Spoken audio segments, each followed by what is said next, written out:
Good evening, ladies and gentlemen. Welcome back. It is us, Dragon's Greed Gaming.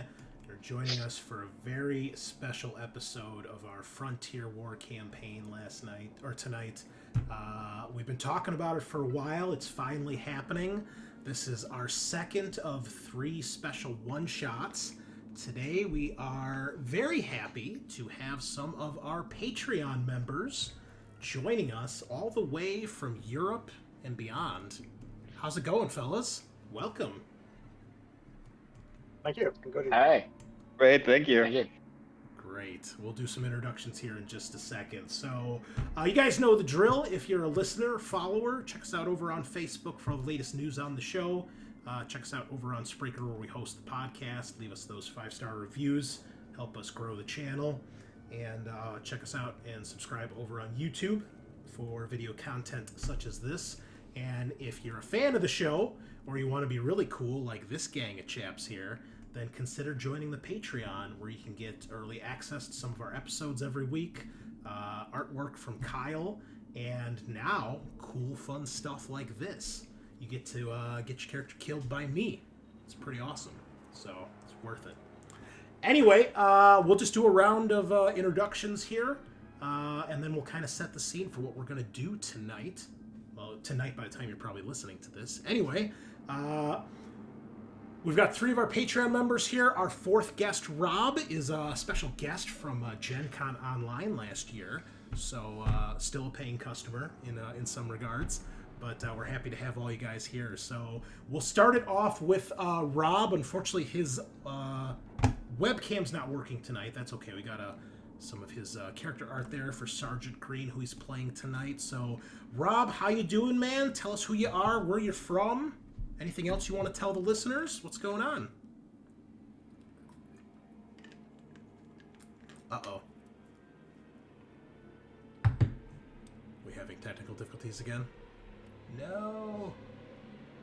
All right, that's fine. We'll switch back over to Rob here in a minute. We'll switch it over to Knox, all the way from Sweden. How you doing?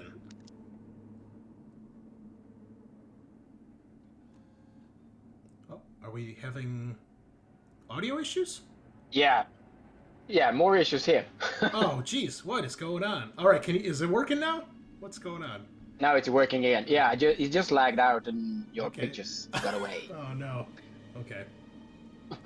Yeah, now it's good. My turn, yeah. Hi, I'm Dan.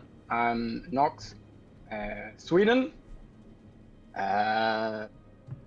First-time player, long-time listener on the Dragon's Greed Gaming. And who are you playing today? I'm playing Corporal Sarah Halifax. All right, and... Colonial Assault Marine Breacher.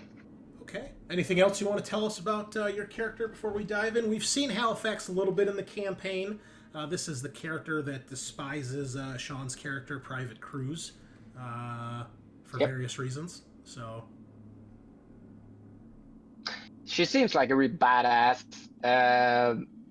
and she wants to prove worthy to give a position of command and lead a squad. All right. Yeah, she's a tough bee. All right. Rob, I heard something in the background there. Are you back? Nope, maybe not. Okay. We'll move it on over to Odandrol. Welcome. Long-time listener, long-time friend, I guess, at this point, right? Oh, I'm honored to be called friend. Yeah, man, for sure. What's going on? Tell us about yourself. Where are you from?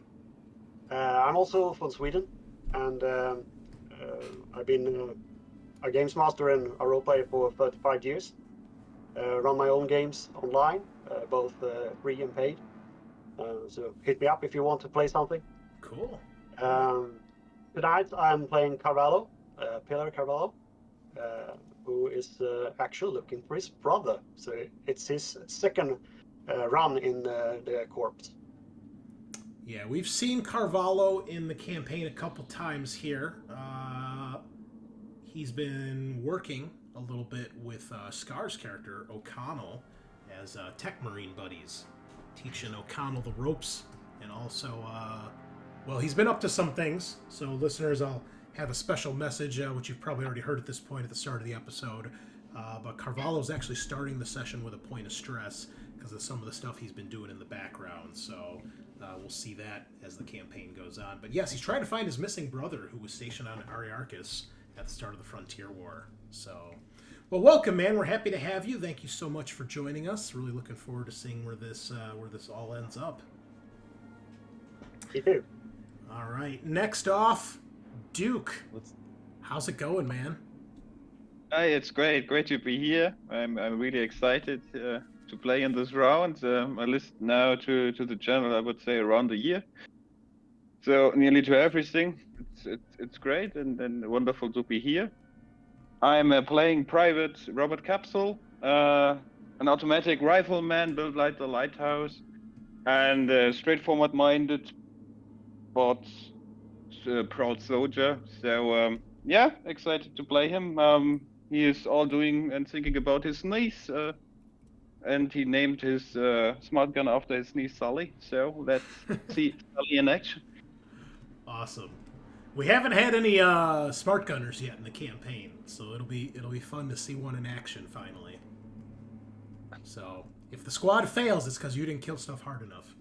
Just no pressure. All right, Rob, are you back online? I see your thing. Yes, I think I am back online. Wonderful. How's it going, man? I'm good. You don't need to look at any other picture because I look exactly like Frank Grene. We are the same. So it's really nice that you modeled it off me because we're the same. So a slight bit of background for me. I'm a veteran. I worked in Afghanistan for like 4 years with the Australian military, and now I'm working with big cats in Kenya. I'm Australian originally. Oh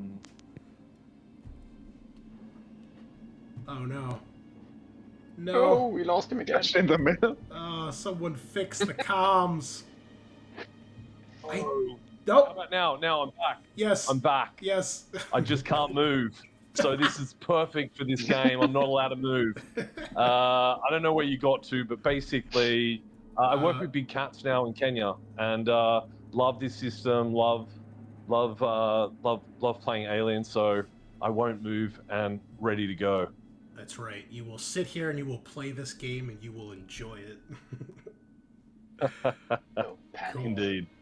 All right, and yes, so you are playing the squad sergeant tonight, I believe. Green, yes.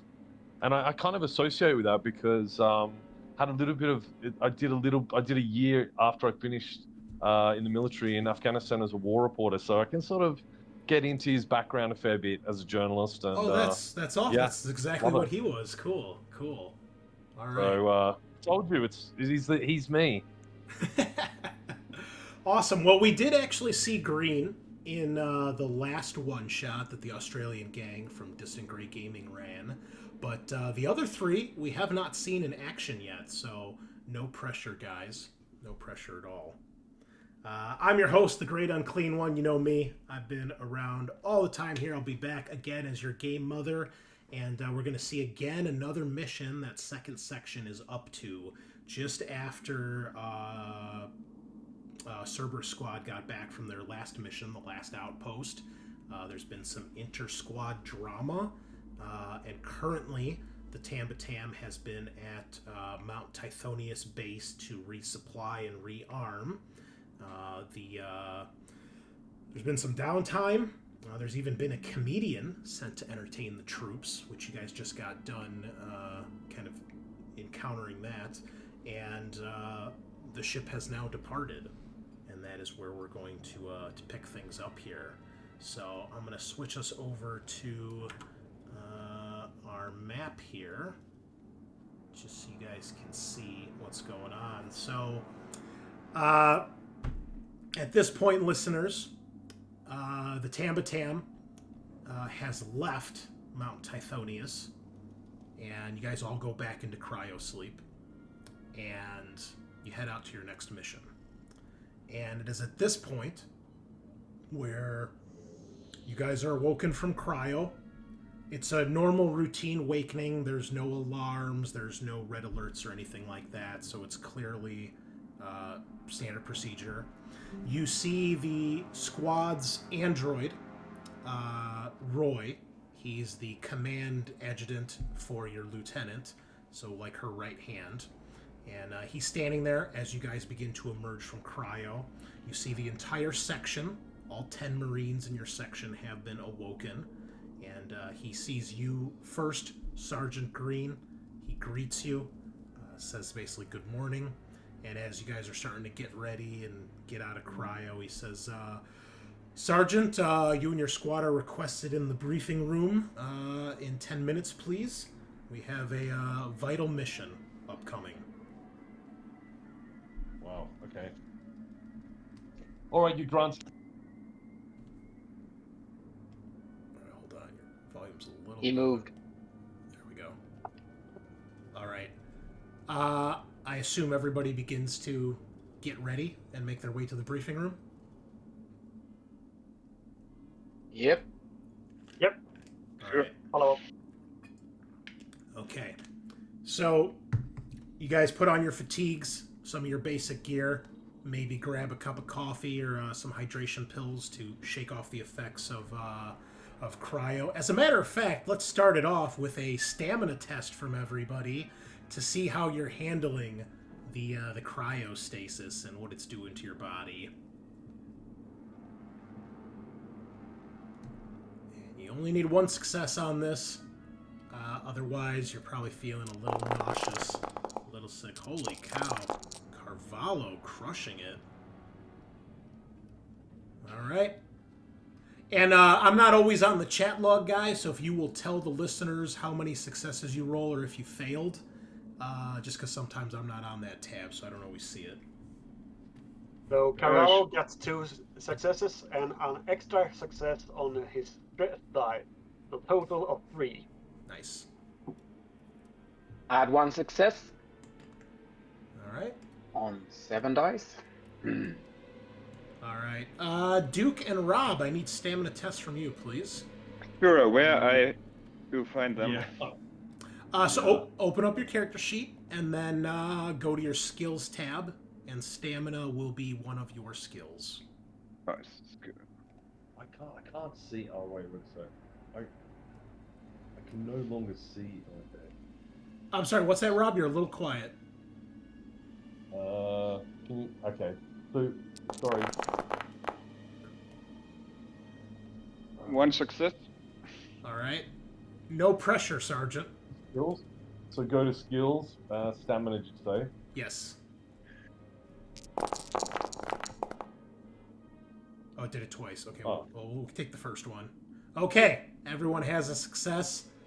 Might be a little dehydrated, a little woozy, but nobody's puking their guts out or anything. And then you guys make your way to the briefing room. So it's a small room where you guys have your missions briefed to you. There will be, usually your commanding officer is there, Lieutenant Casados, with your staff sergeant who's in charge of the section. That's Sergeant Wilkes. And usually Roy, the android, is there as well. However, when you guys get here, you do not see Lieutenant Casados, nor do you see your staff sergeant, which is fairly unusual. Instead, it is just Roy, and there's basically a bunch of chairs that kind of line up, and then he's up at front. There's a podium, and you see there's a projector screen behind him, and he puts a device on the podium, which you all recognize as like a holo projector. And once everyone's settled in, he looks to you, Sergeant Grene, and he says, Sergeant, if you're ready, we can begin.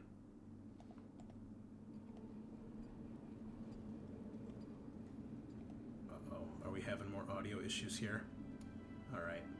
Can you not hear me? Can you not hear me? No, we can hear you now. You're really quiet, though. Gosh. Okay. That's better. Might be distance to your mic. Yeah. Okay.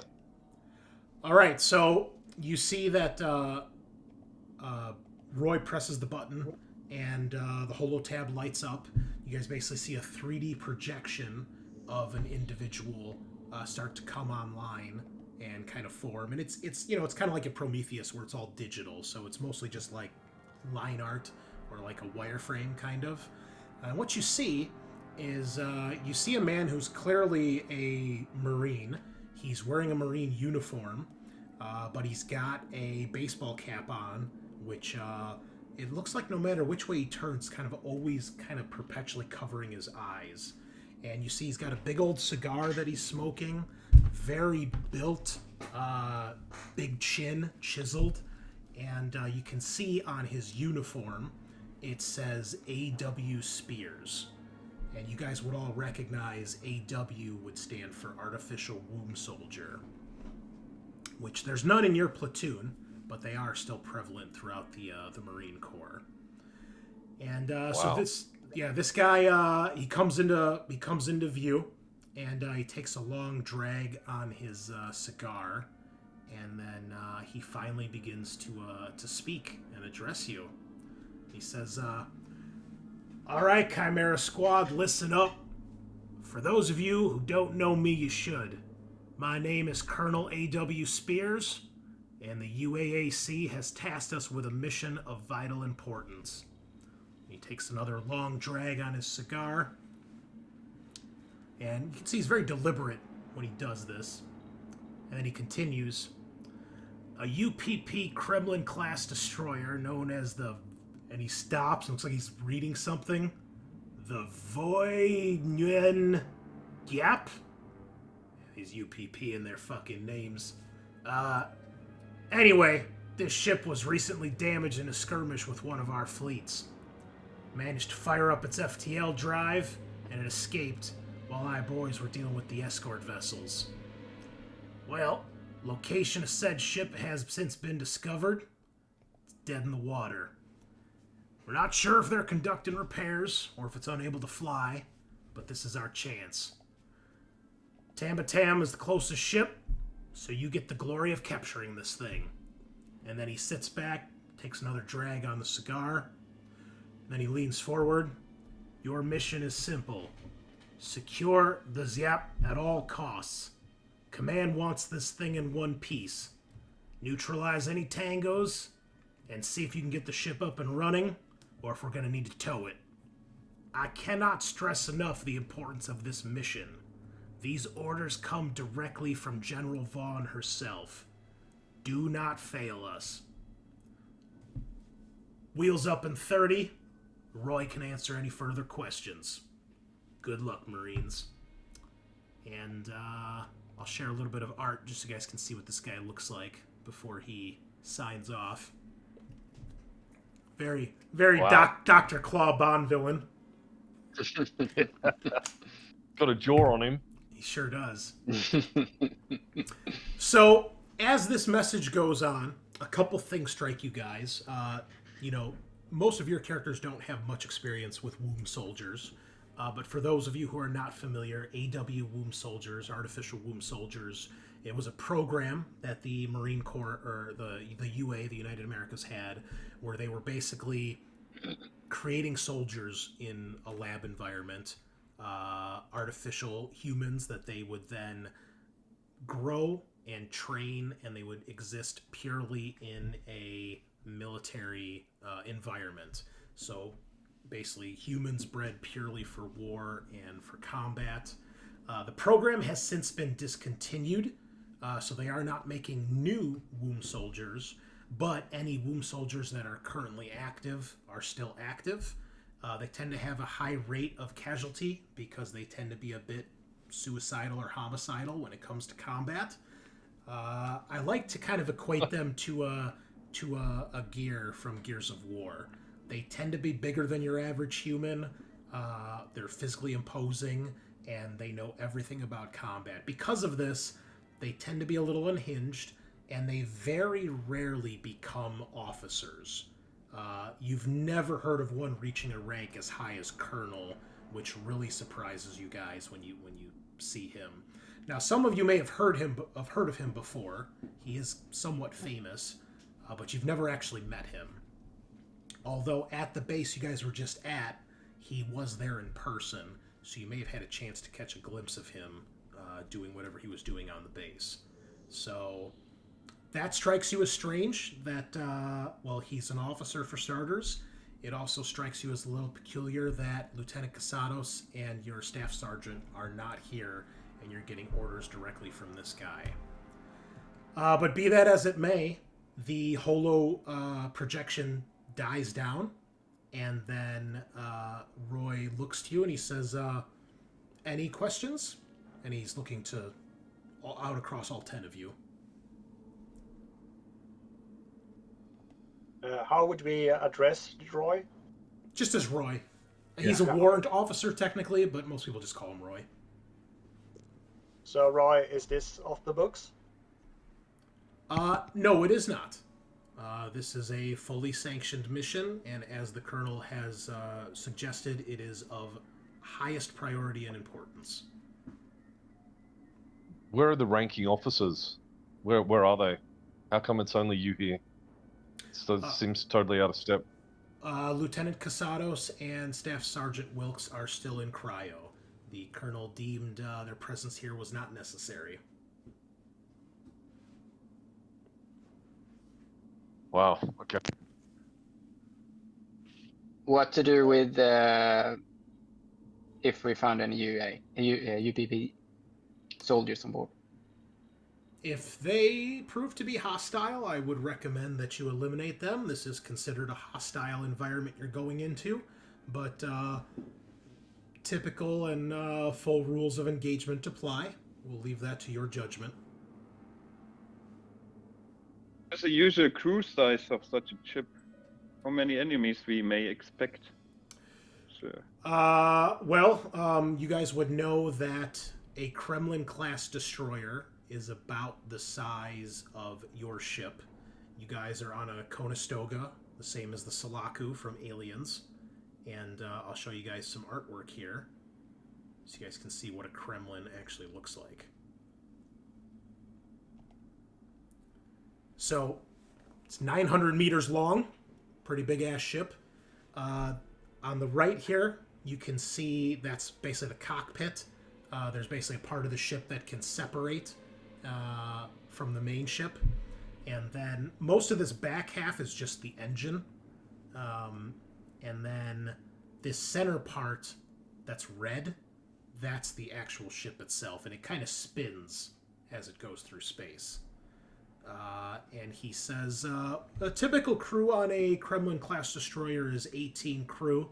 That may include androids that the UPP use.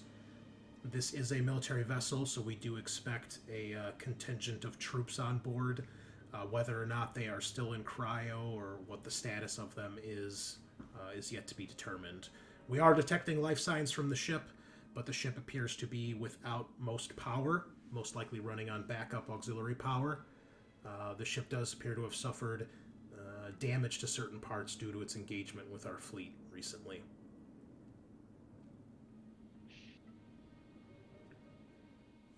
This is a salvage mission. Is there any special equipment that are required? He says, Mother has suggested you will be equipped with your compression suits. We don't know the conditions on the ship. If there are sections without oxygen or gravity or light or heat, then your suits would be highly recommended. Other than that, anything else extra that you wish to take, feel free to requisition Mother. Roy, what other intel do we have on the ship?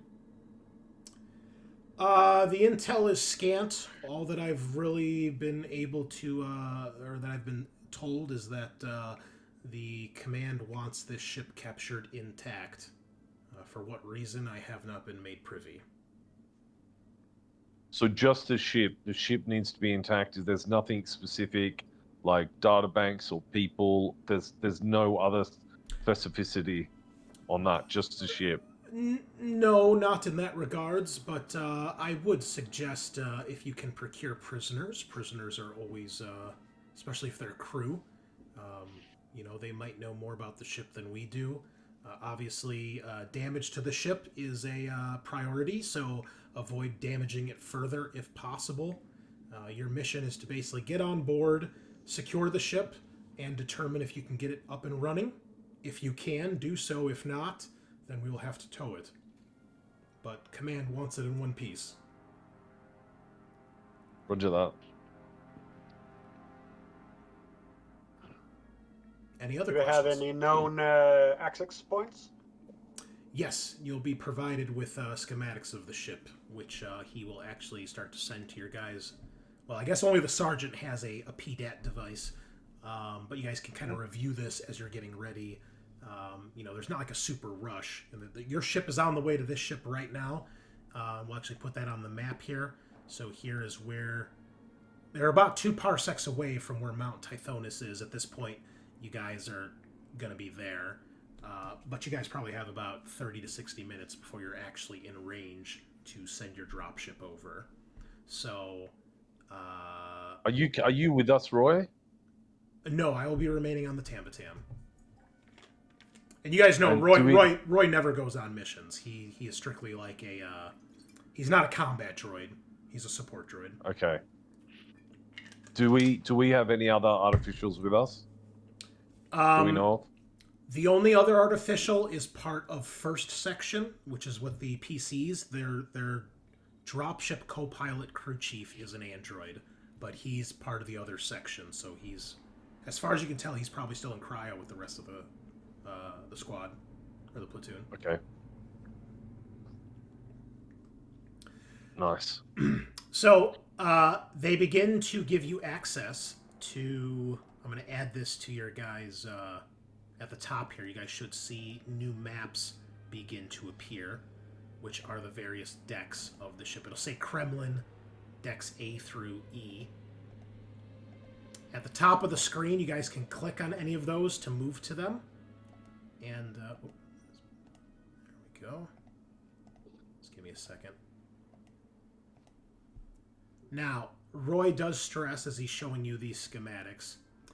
He says, I would like to point out that the schematics we have here are the typical schematics blueprints of a typical Kremlin class destroyer. Just like the Conestogas, these ships are meant to be highly adaptable and can be reconfigured to suit a variety of purposes. We have known in the past they have been refitted to carry large amounts of troops for ground invasions. They've been reconfigured to carry and support colonist missions, large amounts of cryobanks and things like that. And they also have been reconfigured to carry armor or act as carriers for a fleet. So what we have here is a typical layout. I cannot guarantee this is 100% what you will encounter, but this is a standard configuration.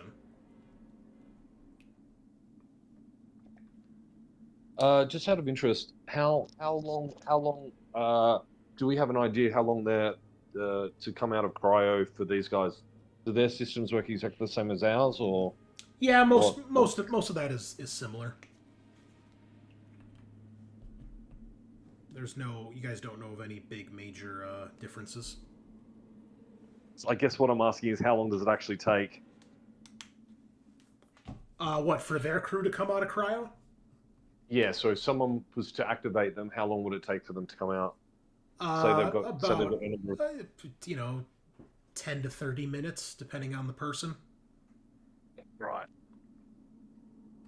Some people can hop out of cryo and be ready to go in just a few minutes. Others, they're really nauseous and they gotta kind of, get going. Is it expectable that all main controls are from the bridge? Or if we would secure the bridge, then we should have control on all the systems at cryo and whatever? He says yes. These ships are built with a command dart. You'll see on deck C. The command dart is where the bridge is located. The command dart can also be detached from the rest of the ship should it become compromised or damaged. And it has its own... each section of the ship then would have its own mainframe and support systems. But Command would like you to avoid doing that and secure the entire vessel, please. So then forward airlock C4 is the better entrance because I don't see any airlocks or...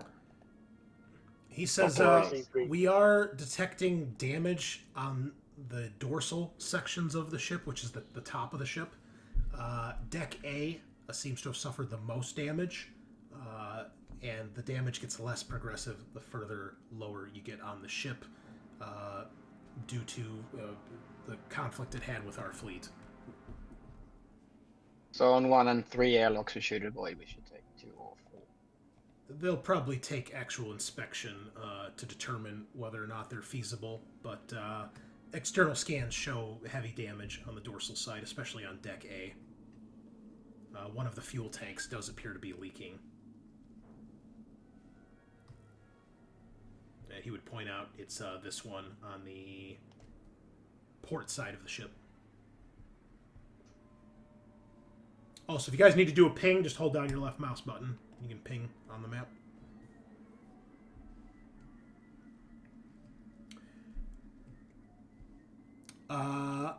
Any other questions? Can you hear me? Can you hear me? Yes. Yep.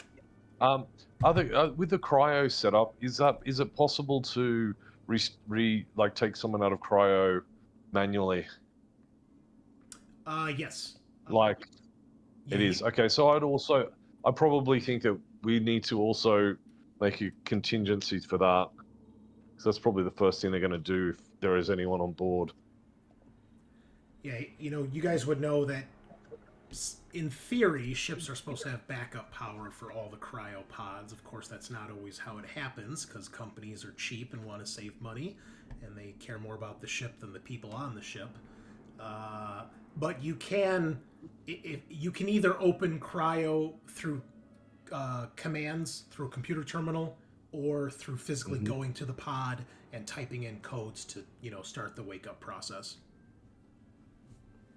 Deck B is interesting as well because there's coolant tanks, the scrubbers are there. Interesting.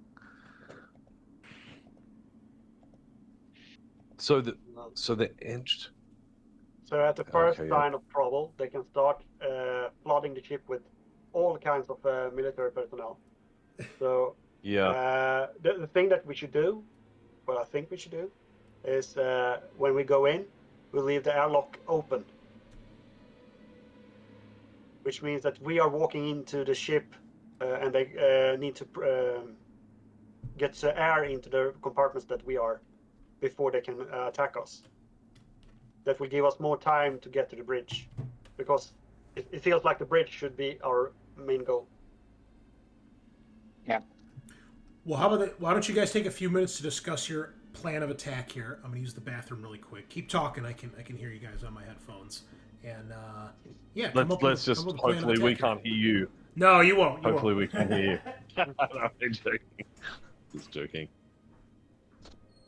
So guys, what do we want to do? So obviously the bridge is important to get to, but clearly Deck B as well is going to be relevant.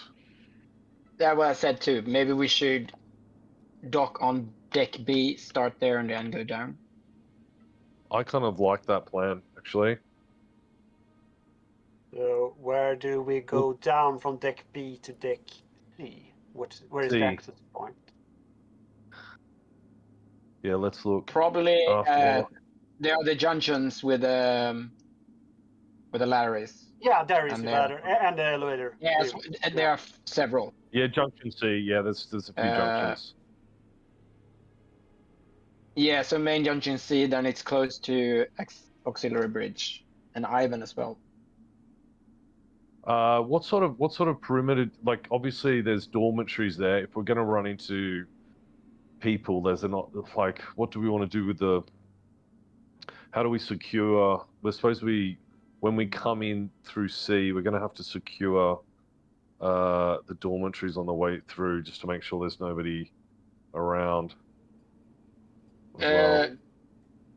Do we have? Is anywhere else Comtech so we can maybe lock down that door? I am a Comtech Marine. So I have equipment for accessing electronics, computers. Yeah, and then you can go into the Ivan frame maybe. Yeah.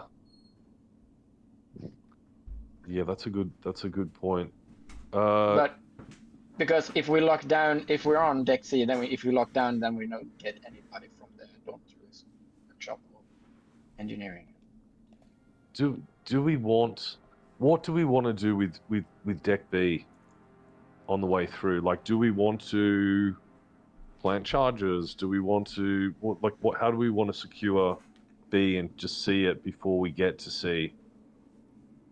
Welding the portals shut. All access points. The issue that I've got is if someone actually starts the process of like bringing people out of cryo and stuff. So that's going to be really relevant for us, what we do, because that's where all the trouble's going to come from if we do end up having it. Yeah, so we start on B and see what with the cryo. And so maybe lock it down or maybe lock it secure down and it maybe somehow. Lock it down and maybe plant I don't know. I don't know what they use in this universe. Explosive. Do we want to rig explosives in case someone does start that manually? Because we'd be able to know that from Deck C. Yeah. And we need to they have ask they have like blasting charges and stuff like that. Mm-hmm. Or claymore or anything idea. So we can. Yeah. Well, our orders what are about to secure the Sorry. whole ship, if I understood correctly. But if I understand you correctly, you want to block certain routes with charge, and then we won't clear this area. So then let's clear it later when we have pulled away the ship, or bring it under control. I think if we all agree that the priority is to get to Deck C and secure C primarily, this way it allows us to lay some charges in case we have problems later with B. Yeah, and be in control, because on Deck C, that's where we're at. All the controls are. So if we hunker down there, if anything, then we are in control of the ship. But we also have the added advantage then that we've laid stuff on Deck B, and if we need to go out, we've got explosive charges, and if anyone tries anything, then we've got that. We just got to work out the most relevant points to hit, because I imagine if we hit the coolant tanks, that's probably going to affect the. I just noticed something. We should start D, because that's the military cryo deck.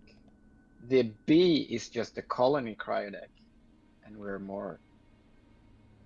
The military cryo deck. I didn't even see D and E. I didn't even see D and E. Okay. No, because on the D, that's the military, so we have to start on D and then go up to C. Because E is just ready rooms, lockers, and hangars, so that's But on D is the military cryo deck. So if they're still in cryo sleep, then the military cryo deck, that's when we need to secure. Well, actually, guys, like E is probably going to be relevant to find out what because they've obviously got drop ships and stuff in the hangars, so that's going to be a way out for potentially someone. So we got to start. Do you think that we need to start there and then move up to see? We don't have any orders to contain them. We just have orders to get the ship. So if they get away so that we doesn't said matter. Prisoners. He said he wanted prisoners. Didn't Roy say he wants prisoners and engage if they're? Yeah, but we can get from. What Roy means is, if you guys can take prisoners versus murdering everybody, that would be preferred. But if you have to shoot some people, murder everyone. You guys are in a war, so it's understood. We don't want these guys to be getting away, do we? We don't want these guys to be getting away. They haven't specified. I mean, if you guys ask Roy, he says containment is not a priority here. If someone escapes in a dropship, they have nowhere to go. You guys are. I mean, the ship is stranded in the middle of space. There's no nearby planets or anything. So, and dropships typically don't have FTL capabilities. So, I mean, you could escape, but then you're just floating around in a smaller ship. And dropships damage the vessel? Do they have heavy enough weapons for that? Maybe Yeah, that's what I was if they thinking. hit like specific systems, but it's not likely. It would take like a whole wing of dropships, not just one. What So seems that's why very I think. sorry. That's why I think D is better, because if they are still in cryo, then we need to hit the military cryo first. So if they wake up, then we have them secured and then move up to C. So we can just skip E deck. And then after we Okay. secure the bridge, then we can go up to C and secure those cryo. decks. So other question for you guys is why are there only coolant on deck B? Because doesn't the coolant work with cryo? Roy would explain the coolant you see on deck C is part for the reactors. So the way these ships are designed, you can kind of see if you go to deck C, the main engineering, this section of the ship actually goes through several decks. So on deck C, you have the main engineering, and then you have the coolant. B, you got coolant. I'm sorry, B is coolant. But on deck Yep. C, the relay control is where each of the reactors are, and it goes up to the next deck, which is where the coolant is. There's a coolant tank for each of the 2 reactors. As we're on C now, is that where it's where does you said the craft can separate as well? Is that where it separates, where it says Yep. craft fuel? Yeah. Craft So this fuel. Okay, this blue line right here is where it can detach. So anything that's is there anything any that other way says, down? I'm sorry. Just the main junction. Is there any other way to move through the decks? Is it just the main junction? Yeah, just the elevators and An the airlock. ladders. Yep. A short question, but maybe important. So I think there were awake 10 people of our squad. Will there be 2 squads entering from 2 different sides, or it's only our team? It is just your team. The rest of second section will remain on the dropship in case you guys need any reinforcements. Okay. Then There are 4 Marines. my other question was, Yeah, go ahead. my other question is, are we landing on the hangar, or do we go by the airlocks? That is why up, don't we- that is up why- to you. Why don't we land on deck E? On deck A. E. That's E. where the hangar the- for. Yeah. There's 2 sets of hangars. So deck E is the bottom of the ship. The keel? Yeah. So those dropship hangars are like the ones we see in Aliens, where it's underneath the ship and then they open and the dropship drops out. The ones on deck A, the openings are on the dorsal side of the ship, and you can land in there. But you guys you would have to get those actually open. You don't have like controls to do that remotely, so you'd have to get on the ship to open those from the inside, and then you could get your dropship in there. Well, also the ready rooms and stuff and the lockers, they probably are full of military stuff in deck E anyway. But I don't think we So can what- go up underneath, because that's where the crocodile hangs. So we can't land from beneath on E. Yeah, I think we have to take an airlock. You also don't know if they actually have dropships in the ship right now. You don't know if those hangars are filled or empty. We can do a pass, but So- I think we do the airlock C4. If it was on that side and it wasn't broken. I think so, that too, because anytime we waste on other, we will lose the objective on the bridge. We will be cut off if they manage to wake up any personnel before that, and we don't know what personnel they have awoken already. Yeah, So- but it's also good for us to be in a situation where we have an awareness of, you know, if we can park the dropship, it's going to be better for travel. It's going to be better for everything. That's a way for us to get on and off, and we've got to go through deck D anyway. So it's easy to go from the drop to deck D. At this point, you see Roy looks like at a watch or maybe his PDAT, and he looks up to you, Sergeant, and he says, Sergeant Grene, we'll be in range of the ship in 15 minutes. I suggest you move your squad to the hangar and get loaded up. I request from Mother some additional equipment first, because this was Yes. mentioned. What would you like to requisition? I want to have some close combat weapon. Yeah, you can combat requisition a knife. knife. Yeah, you don't need to do any special roll for a knife. Just go to the items tab in the top right, the little suitcase, and then go to gear, weapons, and melee, and just drag the knife from there onto your character sheet. Can we also be equipped with like whatever the equivalent of claymores and stuff are, or to set up in case we need to use those? I will need a roll for that because it's not standard issue, and you have to requisition it from Mother. And since they don't want you damaging the ship, you have to convince Mother why she should let you take these. Is that a command roll? For Mother, no, it'll be a Comtech roll. Oh Jesus! Does someone else want to? Someone else good with Mother? You want help, Sergeant? I've never been a mother's boy. Me and Mother goes Anybody have way good back. contact? If you want to try, I can roll a contact. yeah, go ahead. It's going to be at negative. It's going to be at -3. Chris. Yes. No, I wait until he's done. Okay. -3. Roll. So I roll and I. You panic. First roll of the game. Panic. Nice. That's You good. you did pass though because you're keeping it together. So basically, what happens is you try a command. You're like requisition blasting charge. Mother's like denied. You're like requisition blasting charge to secure ship. Denied.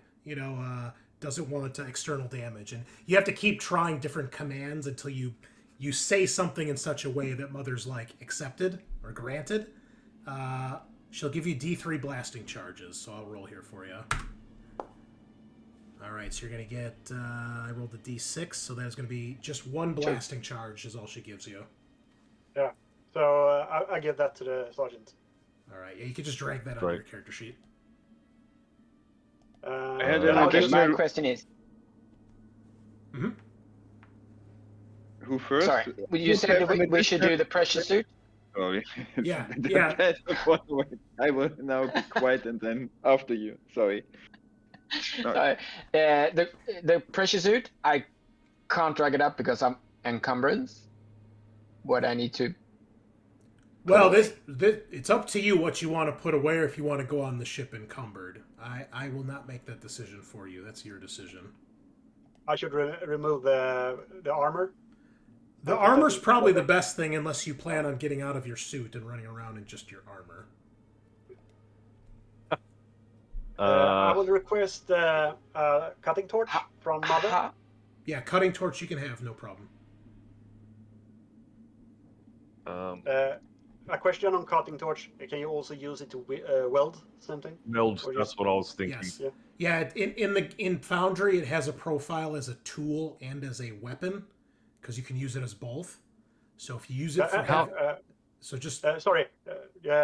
I mean to wield something sharp, yes. Not cutting it open. Yeah, just like Vasquez does in Aliens. That's what it is. How do I remove the personal armor M3? Right click on the little pencil icon and click add to locker, and that'll take it off your character sheet and move it to your foot locker. Oh fuck yeah. I saw that. Sorry. What? Could I request some additional rounds for my Sully gun? Yes. Reloads? Yeah, you can take a reload is a clip basically, so Mother doesn't really... Can we get a few more reloads? Yeah, you can take up to 2 reloads per gun without any special requests. Are they an extra 2 because they come with 2 already? Yes, extra 2. Okay. It says something down here on the battle dress utilities. It says armor and air. What's this? There's a number for air. What does that mean? That's just how equipment is set up in the game. If it has an armor value or an air value, those will already be filled out. Okay. So like So if our you battle dress is terrible. Where's our armor? We don't have any. The battle dress is just your fatigues. Okay. So can we request armor? You guys have armor. If you scroll down, Okay. in your locker, your foot locker is your pressure suit. And then Foot locker. Oh, okay. How do you move that to being active? just right click on Or the is that- pencil and then hit take from locker and it'll add it to your inventory. Oh wow, that's very nice. Yeah. I'm assuming there's no. We're not gonna. We're not taking. Is anyone taking pressure suits? I'm assuming we're all armored up. No, Or Mother do we need to is issuing you guys your pressure suits because you don't know what the conditions on the ship are. So I'll If I understood correctly, I can put on the pressure suit above the personal armor or not? No, it's way too bulky. It's Okay, way though too I need heavy. to anyway put this into the locker. Okay. Yeah. The pressure suit is 5 armor, and the regular is 6, so it's just 1 less So, armor. this is what the pressure suit looks like. Ah. Oh, that's cool. So it's basically your armor with a helmet and an air supply. Is it? Are we taking both or not really? It's up to you if you want to take the other one. That's personal choice. Okay. I'm not that I strong, so I choose left my- it at home. I just said, I don't need my RPG launcher, right? I mean, Mother probably would not want you to take that, since it's a big explosive weapon. You can try. But it's probably worth asking.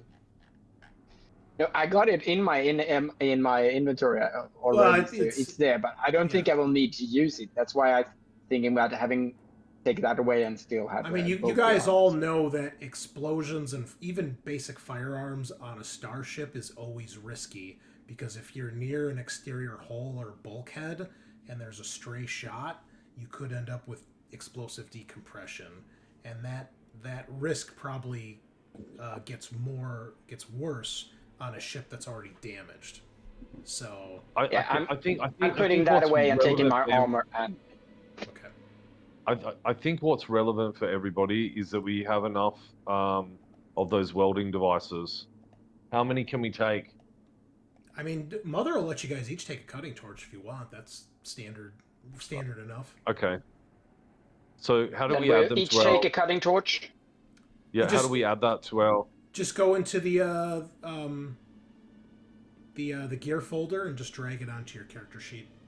It's it's Gear under melee weapons, or no, yeah, it's under melee weapons, and it's also under tools. Because there's 2 profiles for it, but you only need to have 1 on your character sheet. Sorry. Where is the gear folder?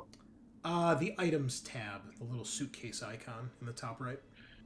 Okay. Yep. Got you. Okay.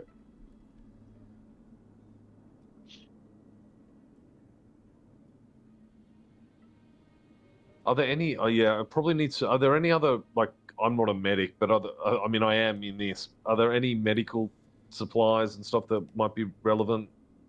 Med kits. You guys all have a med kit in your. You should have 1 on your character sheet. That's part of your standard kit.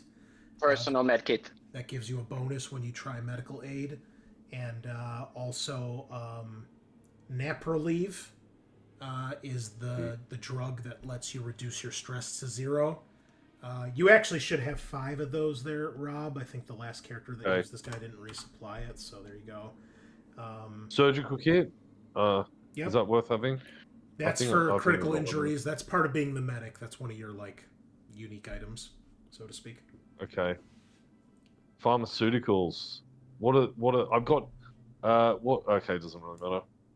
What X drugs? Can we get any of those? No, those are not standard issue. Come on, Mother. Mother, you want us to have X drugs. Come on. They'll be fun. We're not asking for recreational drugs. I have a question. I have an individual marine pack. That is basically Reloads food. it's basically your backpack. So it's got your rations And and, it your says- canteen and stuff like that in it. Oh, so that's why it says reloads food 4. Correct. Yep.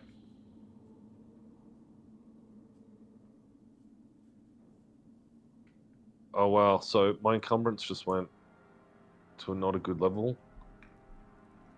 Do I can work with encumbrance, or is it I cannot Well, do I'm that? 9 of So 16. if you So are what does that mean? if you're encumbered during combat, if you try to make a run action, you have to make a mobility test, and if you fail, you either can't move because you're carrying too much shit, or you have to drop stuff until you're not encumbered, and then you can move. So, just moving around, it's not that big of a deal, but in combat, it can become a big hassle. Hmm.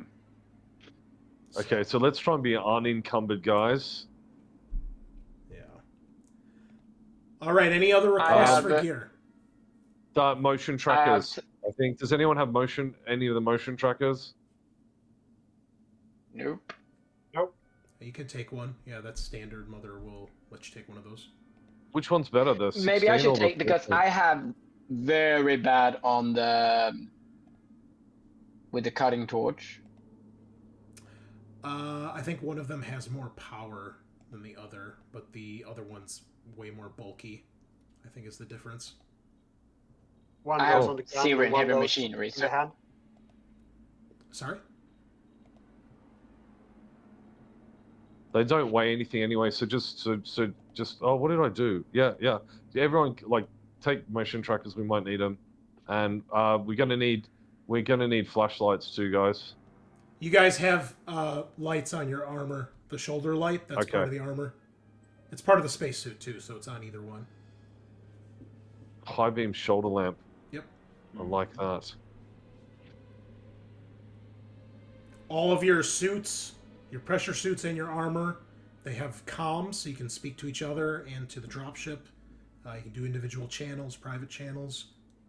Also, they have an air capacity, so you have oxygen, as long as your suit isn't breached. And you also have built-in cameras on your armor and your suits, body cameras. So everything that you guys say and see and do is theoretically recorded, uploaded to the dropship, and then when you get done with a mission, that data gets put over to the Tam so the CO can review it. which motion tracker is it? 314 or 316? I took the 16, but You can take either one. They have both.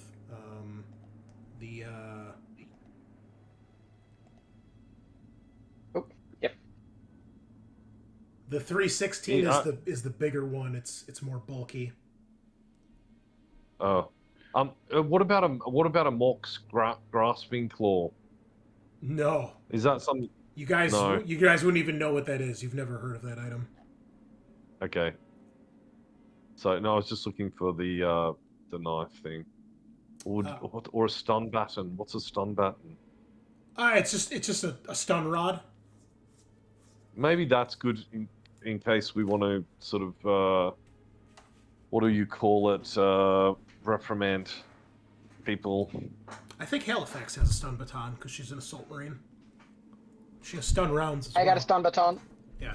I got a stun baton and stun rounds, and I got a riot shield. Nice. Just a quick question to everybody. Is everybody taking personal armor and a pressure suit?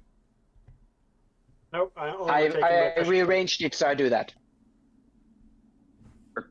Sorry. Due to the encumbrance issue, I do have only the pressure suit, and I also will not take any close combat weapons because it does not work, because my weapon is so shitty heavy. So I will only have my 2 guns. But it will be sufficient. I'll do the close combat for you. Okay, that's helpful. You could only take one gun. That's a thought. Never. No. Of course not. I take the 314 because that you can have with the gun and shoot at the same time. Yeah, I believe motion tracker. I believe the 314 is the one that can attach to the gun, and the 316 because it's bigger, you have to carry it.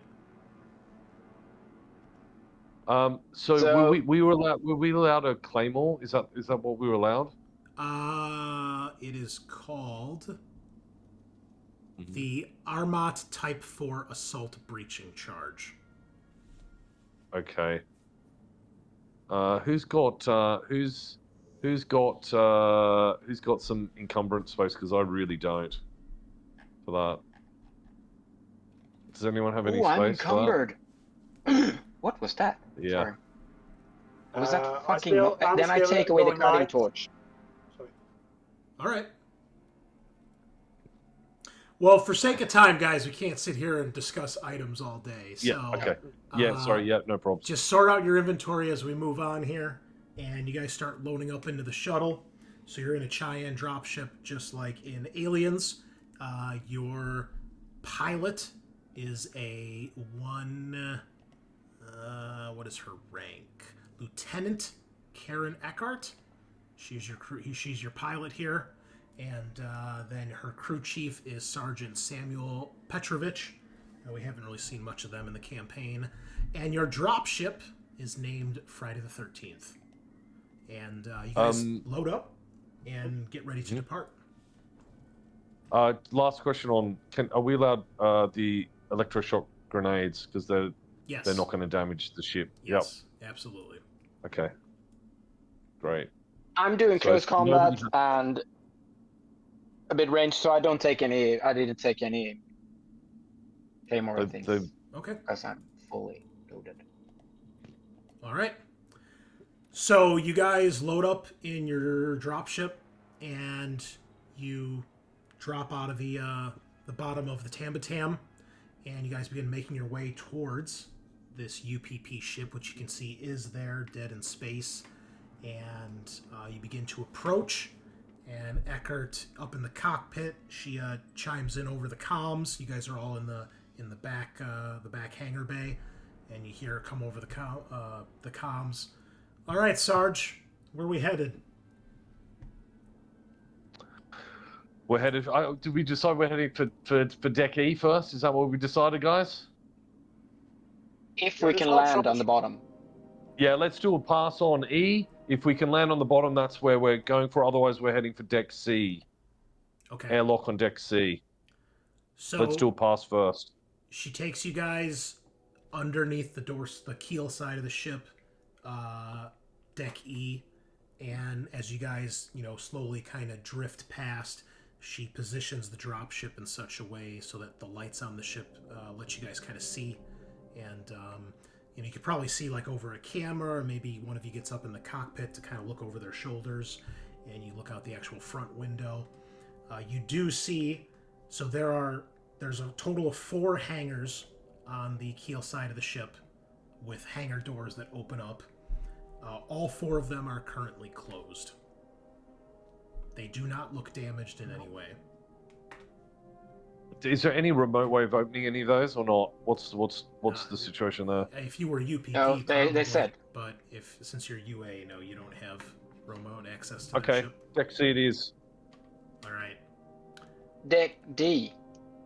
Oh, Deck D. Sorry, Deck D. Cryo deck. Okay. Yep, sorry, Deck D. Okay, so she brings you around to Deck D. There are 4 airlocks that you can attempt to access.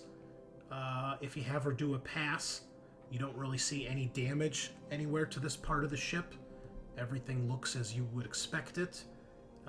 Each of the 4 airlock entrances look undamaged as well. And they are all closed. C4. Let's go for C4. D4? I thought we were doing Deck D. D4. Oh, sorry, D4. D4. Sorry, I've got C on my mind. D4. Okay. D4. All right. Okay. So the way this ship is designed, your dropship can't land. You guys are going to have to do a spacewalk to get to the airlock door. What? She says, all right. Whenever you guys are ready, I can line it up. So does this mean if you didn't take your suit, your air suit, everybody's got to have the pressure suit then? Is that what this is saying? Well, Mother told you guys take pressure suits because you're going onto a damaged starship. So you don't want to open a door and find yourself with no, in the vacuum of space. I was trying to be no pain, no gain, but okay. Good luck with that one. I'll just hold my breath, right? That's how that works. I just thought it just wouldn't happen. Never happens in the films. So she turns your dropship so that the ass end is facing the airlock door, and the back ramp opens up. So the rest of the squad is in their suits as well. They're strapped in with their harnesses. They do have lines that you guys can use, so you don't just have to make a free fall jump. You can if you want. And yeah, she's lined it up. You know, it's probably 20, 30 meters away. She can't get that close to the ship. But I will need a mobility check for each of you to make the jump. And you can give yourself a +1 bonus because you are tethered. And Just trying to get rid of my stuff. I'll start putting you guys on the map here so you guys have tokens to mess around with. Ooh, 1 success for Carvalho. All right. Carvalho leads the jump.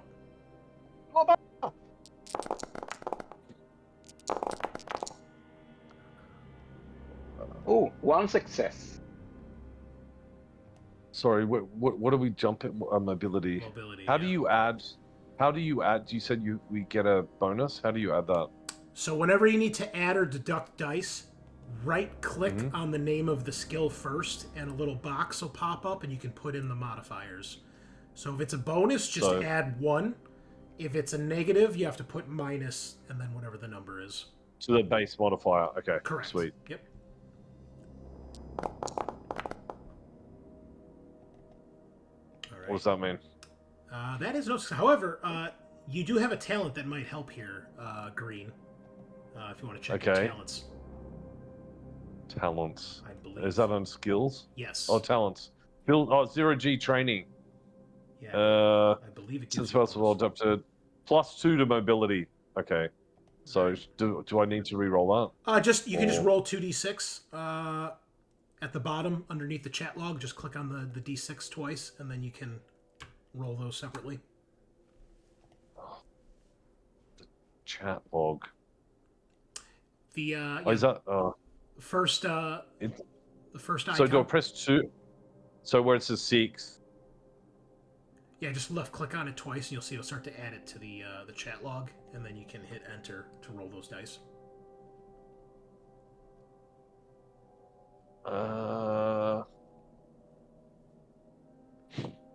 It's highlighted. I don't know how to execute. It says roll as well. No. Oh. Yeah, I'll just do it for you. Okay. Yeah. There you go. There's a 6. You're welcome. Okay, nice one. All right. So 1 by 1, you guys jump, float through space, slam into the side of the ship, and you find yourself at the airlock door. It is currently locked. Can I make some kind of technical roll for that to make a breach? Yeah. Give me a Comtech roll. I have 2 items that will help me, and I have 1 for. Yeah, go ahead and add your bonuses. 2? Yeah. Yep.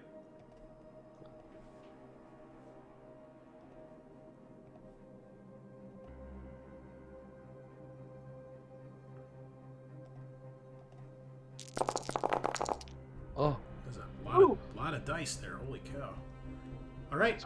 So you have an extra stunt here. If you'd like to use it for something else, you may do so. I think I will gain 1 modification in a later roll. Relating to this one. All right. Sounds good. So you basically start running a bypass like Hudson did, and you hack into this door control. You get into there's a manual override on the outside, and you figure it out. You hack it, and pretty soon it depressurizes. It opens, and the airlock in front of you is accessible.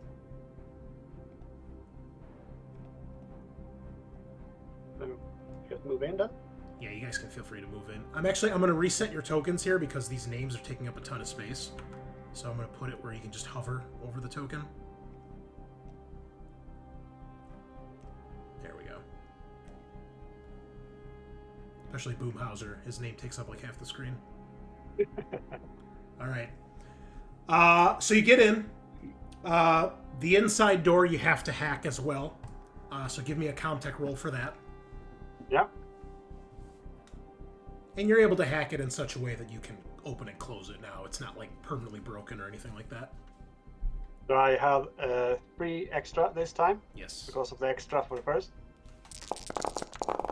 Wow. Ooh. 1 Okay. success. That's all you need. All right. You get the door open. You can tell by the readings on your suits there is pressure on this deck. There is oxygen. There appears to be emergency lighting on, not main lighting or anything like that. There is gravity. Everything seems okay. So you guys get inside. You see there's a long hallway that stretches towards the other airlock. And then there's a couple doors that lead to various parts of the ship. On the right, the door goes down the main junction. And on the left, further down on the right, there's some dormitories. And on the left is a storage room. Let's check the storage room first. I'm assuming that'll be full of military stuff. If there's anything there. Yep. So there's pressurized, so we can change if you want to. For those of you who have You could. out of pressure suit and into the. If you want, it's up to you. I will open my Guys, pressure suit for up now- with my helmet.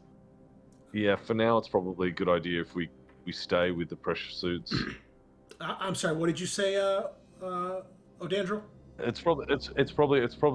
Oh, sorry. So I will open. I close off the air for my pressure suit and open up my helmet.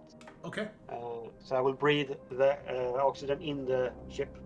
All right. Yeah. Then I will move up and secure this junction with my gun. Okay.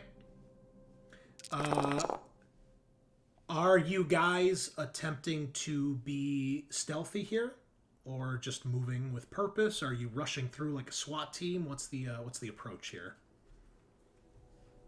I think we've got to be stealthy. Think we're going to be stealthy. Let's check out the storage room and then let's move through All right. So section by section. for stealth, if you guys move as a group, I need the person with the lowest mobility score to make the stealth roll. But you can take an assist because you guys are moving as a group, so you can take a +1. Oh, I'm sorry. My mobility it's plus 0. 1. It's +1 per person, so it'd be +3. So I have a base of 3 with my agility. Well, I think 0 is the lowest one, right? Well, whatever your total is, your agility plus your mobility. Yeah. My agility's 2, and my mobility's 0, so I've got a 2. All right. So then you make the mobility roll, and you can take a +3 bonus from the rest of the squad assisting you. Yeah, I got mobility, agility 2 plus 4, so I got 6 dice. Okay. Yeah, I think green is the worst. Okay. Oh my god. 1 success. Good Easy. work, Green. So you guys start creeping into the ship, making minimal noise. Obviously, there's a little bit of noise. You guys are in these big, bulky suits, but you're not, like, slamming doors or anything. Are you moving us, or sorry, I don't know how to move. Just Are you moving us? You drag your own. I was not moving your tokens. Oh. I don't know how to move my token. You should be able to use the arrow keys, or just drag it with your mouse. Oh, okay. There you go. Okay, you get to that first junction. The door is closed, and the hallway is empty. Let's check the storage. Let's check the storage room. All right. When you get to that storage room, it looks like it's a small armory, basically. There is UPP weapons, armor, and ammunition for small arms. It looks like some of the gear has been taken. It's not in perfect condition. Certainly wouldn't meet marine specs, marine inspection. But it's not in total disarray either. but you can tell there's some rifles and handguns that are missing. Obviously, some ammunition and armor also is not on the racks. Gosh. Okay, we need to secure this somehow, because we can't have this going out anyway. I just think we need to check the dormitories. So I'm moving up to the first dormitory. Okay. Yep, doors closed. You see the doors are closed on all of them. Is there a claymore in the storage room, or something like it? No, it's just like the equivalent of your assault rifles, pistols, ammunition. There's probably grenades. Okay. Can we rig something up just in case? Can we rig up a grenade? You could try, sure. Give me a... let's see, what kind of roll would that be? I'll let you choose. You can either do range combat or heavy machinery. I'll go range combat. All right. Do we any bonuses or no bonuses? Okay.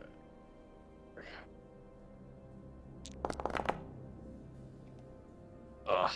All right. Now you can push this if you'd like, but that'll give you a point of stress, or you can just fail the roll and you won't be able to set up your booby trap. I'll push it. Okay. So what do I do now? Just hit that. Hit the button that says push, and it'll re-roll, but you'll gain a point of stress. Which button that says push? Sorry. In the chat log. Sorry guys, I just need to drop out for 2 seconds. I'll be back soon. Sure. Oh no! Don't drop out of the camera. That fucks everything up. No. That's good. Thank you. Yeah, just mute yourself. That's better. All right. Yeah. Are you on the chat log, Rob? The first tab. What's the chat? What's the chat log? I'm on the. Yep. Where? In the top right, the first one that has the little speak bubbles. Oh, sorry. I've got the speak bubble. Oh, okay. Yep. Oh, sorry. Push it. Yeah. Yeah. So scroll down to the bottom, and you'll see your roll was the last one. Just hit that big green button that says push. Okay. There you go. And you panic. Oh wait, you did it twice. All right, hold on. Sorry. Okay, the first one you wait, you did it 3 times. I panicked. Hold on. Sorry, I panicked. That's okay. Let me delete it. Okay.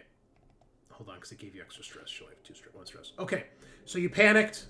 Didn't work. So you can't figure out a way to get this this grenade like attached in a way. So you're unable to set up a booby trap.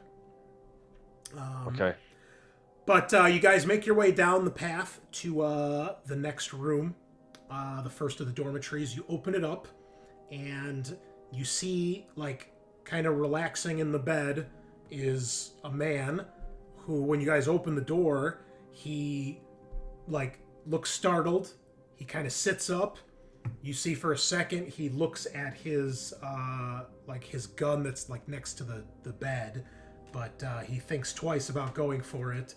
And he throws his hands up, and he shouts something in another language, in Vietnamese. Secure him. Yeah, he doesn't put up any fight. You guys can easily secure him. Yep. Let's do the 3. There's 3 together. We've got to. I mean, I would assume we're doing all 3 at once, just in case. Sure. Yep. The other 2 are empty. This is the only guy you find back here. Oh, here, I'll put him on the map for you. You can tell he's UPP military. He's wearing military fatigues.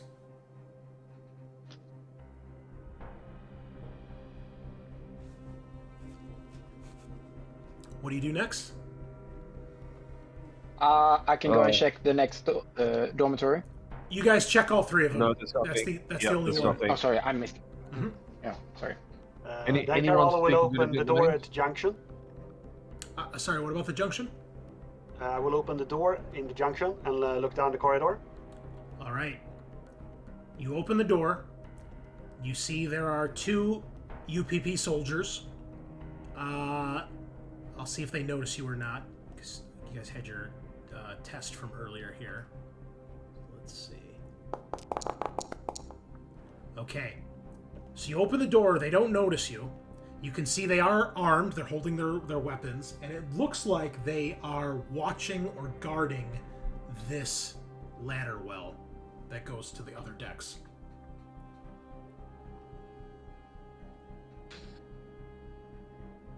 We'll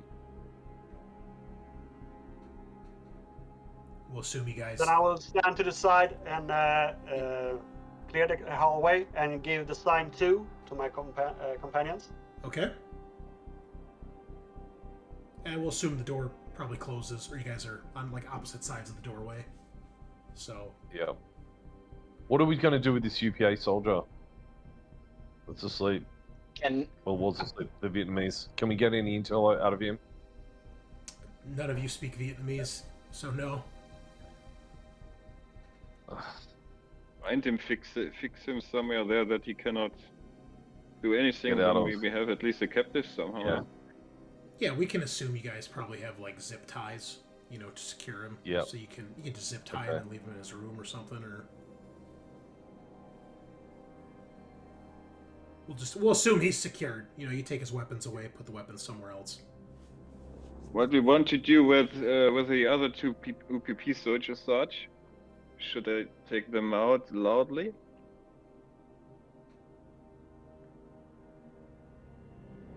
May I just suggest that we give them the opportunity to surrender before we start shooting? Yeah, I can also do with the stun.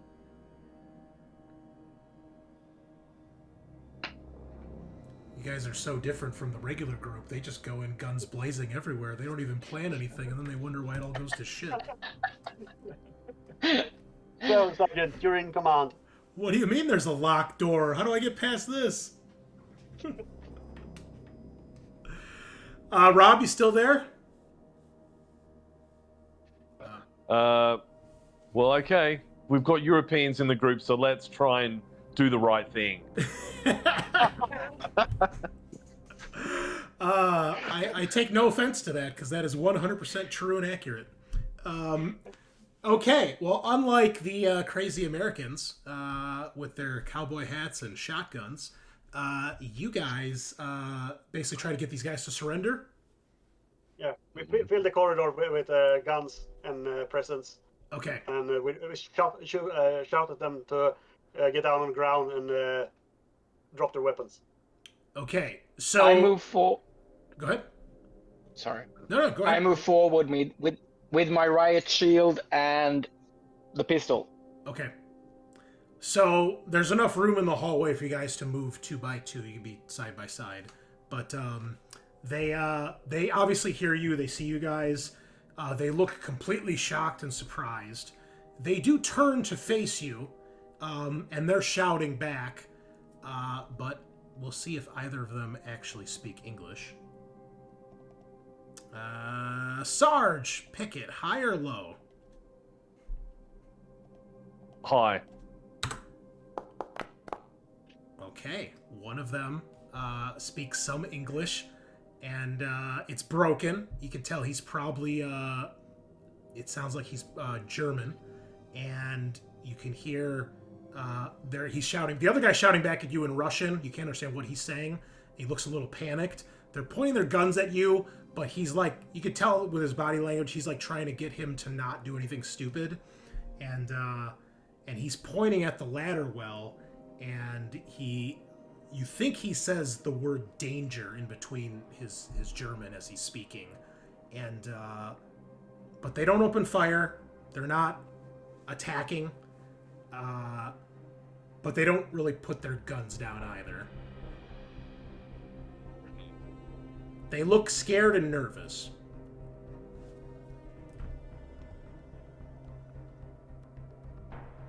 I move forward and ask them to drop the guns. Okay, you see, at this point, as you guys are moving forward, the door right here next to you guys to the galley opens up, and there's 2 more soldiers that are in here. One of them like comes strolling out. He's got a tray with some food, and you see the other one in there. He's sitting at a table, and the guy instantly drops his food throws his hands up when he sees you guys. He doesn't have like a weapon on him. And you see the other guy grabs his gun, and now you guys have like a bit of a standoff as everybody is shouting there's like 4 different languages being shouted right now, and the German guy, who seems to speak a little bit of English, is trying to get everybody to calm the fuck down. You're at a bit of a standoff, but nobody opens fire on their side. What do you guys do?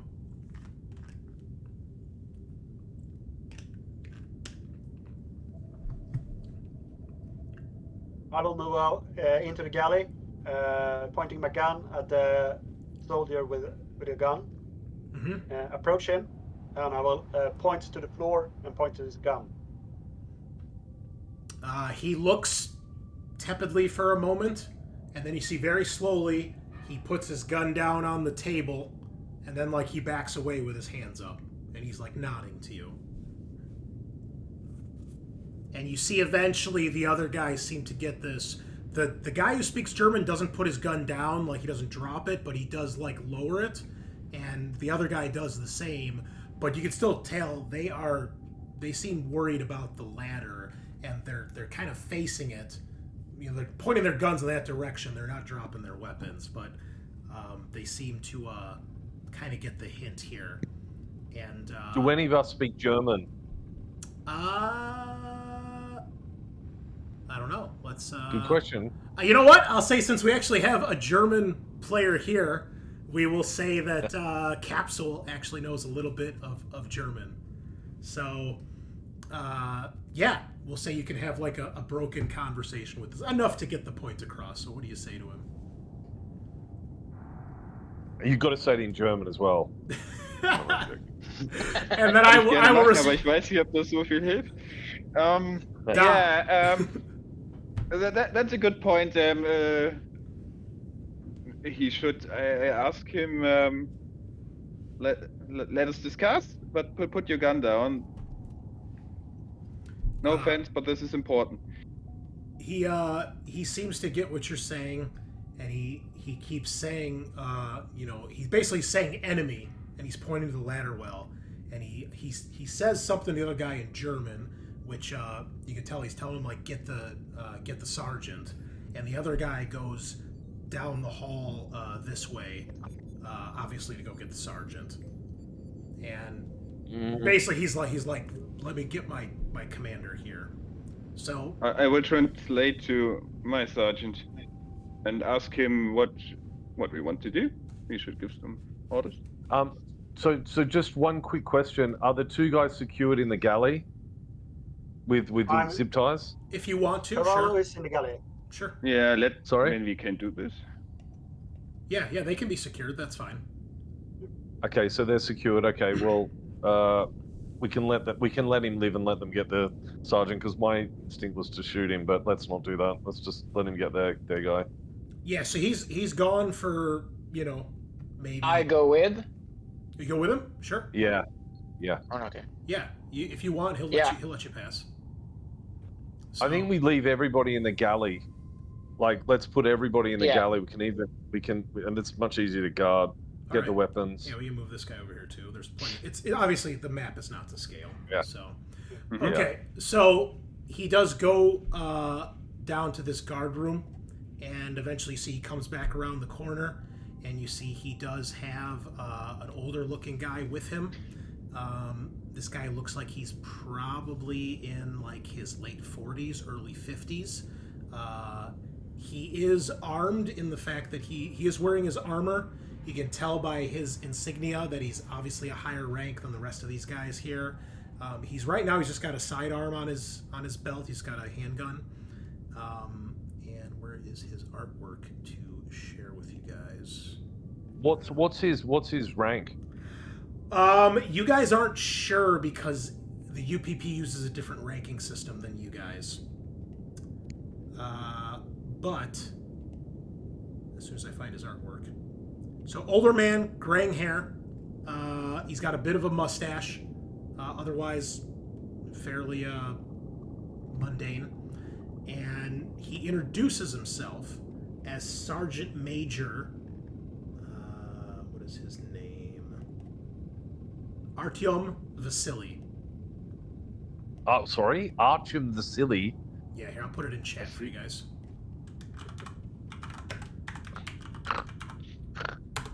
Artyom Vasily. Artyom Vasily. I thought you said the silly. The silly. No. Yeah, so it's Sergeant Major Vasily is his full title. And yeah, he he looks a little shocked to see you guys here. But yeah, he says, "I am Sergeant Major Vasily, and you would be?" I'm Sergeant Grene. Look, we fought each other long enough that we can handle ourselves. Let's use that to our advantage. What's going on with this on here? You seem to be worried about. He kind of bites his lower lip and he looks at the other soldiers that are nearby, and he says, "All right, Sergeant. Well, our ship was damaged by one of your fleets. Cargo has leaked. Upper decks of ship are compromised." Cargo. Why are you guys worried? Say that again. You're really muffled right now, Rob. That's better. Okay, I said. Can you hear me? Yeah. I forgot what I was saying. What was the cargo? What was the cargo that's leaked? He says, "I'm not sure, but there are creatures on upper decks. Dangerous." He says, What decks are secure? "This deck and deck E. Upper decks are disaster." He says, "Perhaps you can put your weapons down and let my men go and we can discuss. We simply want to get off ship." You and I know this threat is bigger than any beef between us. So let's put our differences aside and let's work out how to approach this as a group in order to take command of the ship. Agreed. At this point, with all the commotion, you see there's about a total of a dozen UPP soldiers that are not in cryo. They're all bunkered down here. He would probably take you into the probably the guard room, which he's basically set up as his office. And then the rest of the guys are just kind of milling about doing their own thing. They do leave 2 people watching the ladder with their weapons, and everyone else is kind of obviously discussing and huddling amongst themselves. But so he takes you there. Maybe 1 or 2 of his guys are with him. They don't seem like they're really hostile to you guys. And Everyone needs to be armed then. Everyone needs to be armed from the armory. Oh yeah, I mean they've all got weapons nearby. It's just some of them the one guy had his gun in his room. But so he takes you into this guard room and he explains, "I don't know what the UPP was transporting, but when ship suffered damage, some sort of monster running around the ship. MSS agents took command of the command dart and refuses to detach or escape. She wants cargo secured. I simply want to make sure my men don't suffer the fate of so many others. Some sort of infection. I put most back in cryo, but creatures," and he looks for the right word, and he's like, "emerge from them." Wow. Ship has suffered heavy damage. Will take a lot to repair. What about what's the bit called that detaches? What's that called? The command dart is what they call it. The command dart. So there are people up in the command dart. Yes, Kraus and some crew that were in there when she locked herself in. Not sure how many. Is there any way to get in there? Other than brute force, maybe hack door, but none of my men have that skill. And she can see with cameras. And they would know if we come. You can take out the cameras. I did not want to risk damage to Command Art, just in case. But do we have anybody in our squad that has those skills? potentially, GM just asking. yeah, potentially, yeah.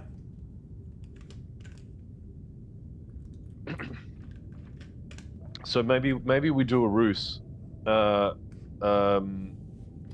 Vasily, maybe you approach the commander with with some of your men, and at the same time to try and get their attention, and then we work on the door. Are they civilians in there, or are they military? Well, you guys would know the MSS is basically the equivalent of the KGB, or like the CIA, or Secret Service. Okay. You know, they're military, and they're usually more like on the spec ops sides of things. Okay. And in the Alien universe, MSS agents have a reputation for being pretty ruthless. You know, kind of like the equivalent of like, you know, World War II commissars or 40K commissars. And he says, well, I don't know. There were several MSS agents on board. I don't know how many are in there with Kraus. And, well, command crew is, I think, 12 or 20, something around there. Not sure how many were in there when she locked herself in.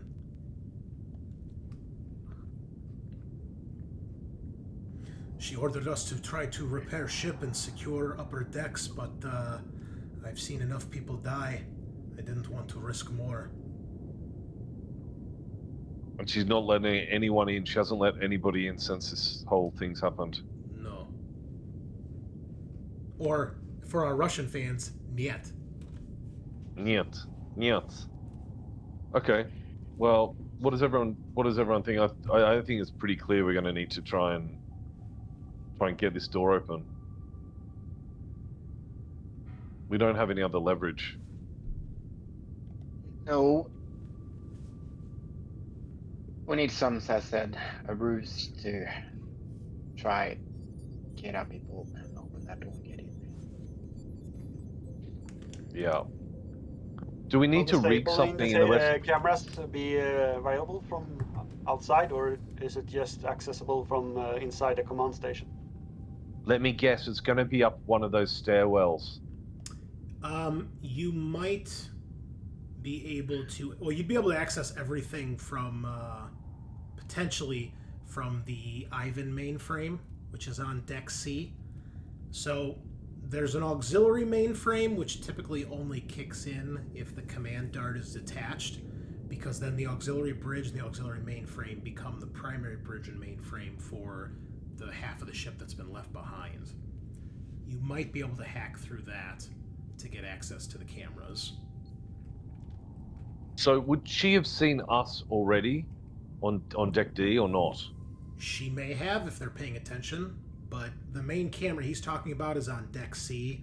The camera I get that. into there. So maybe Vasily goes into like on his own to see if he can talk with them, and one of the guys, whoever's got the skills, goes looking like one of them, gets into the auxiliary into Ivan and tries to hack it.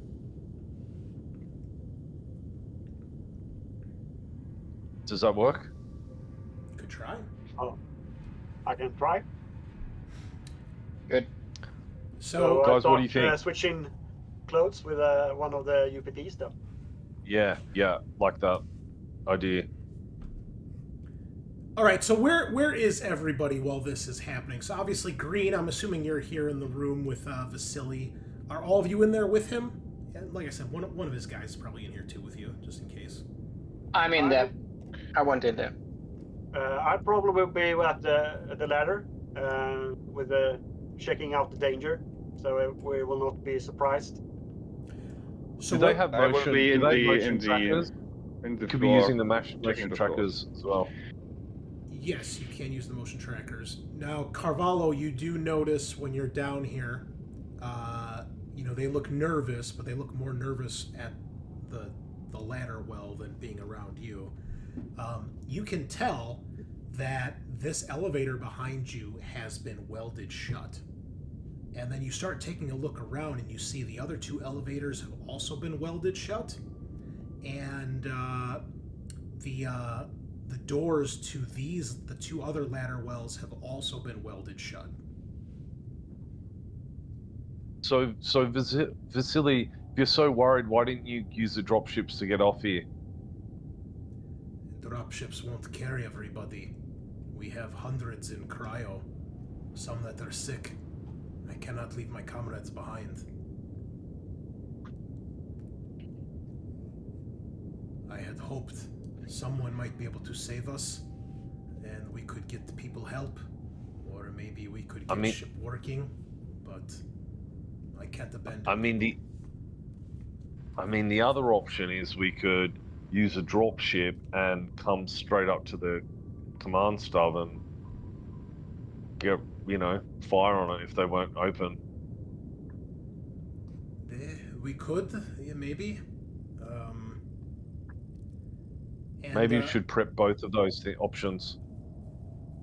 So as another option is you can. I'm sorry. Go ahead, Knox. Another option is we can contact our ship and we can start ferrying all of you guys over on dropships to our ship, the big one. You can see he's kind of mulling that over in his head. Kapsule, where are you hanging out right now? I'm there in the floor. Okay. Where I'm put my picture and I'm watching. Okay. Yeah. So, you, from where you're standing, you can hear some noise coming from the med lab that's just around the corner from you. Some noise. What kind of noise? It sounds like there's like a crash, like somebody drops like a tray or something. Okay, then I will. Well, I think we have some kind of communication system on. Yeah, you guys have Voxes on your helmets. Yeah. So I will say that I've heard some information from the military, whatever was written there, and we'll have a check because I heard their noise, which is unusual. All right. Okay. So, I ask Vasily what's in the med lab. He says it's medical equipment, basic things like that. So you don't have any of your guys in the med lab? There might be. I've been in here up until you just got here. I've made sure we've always had at least 2 men on guard at the ladder. I've given everyone else a chance to try to rest and get some food. So... I go out.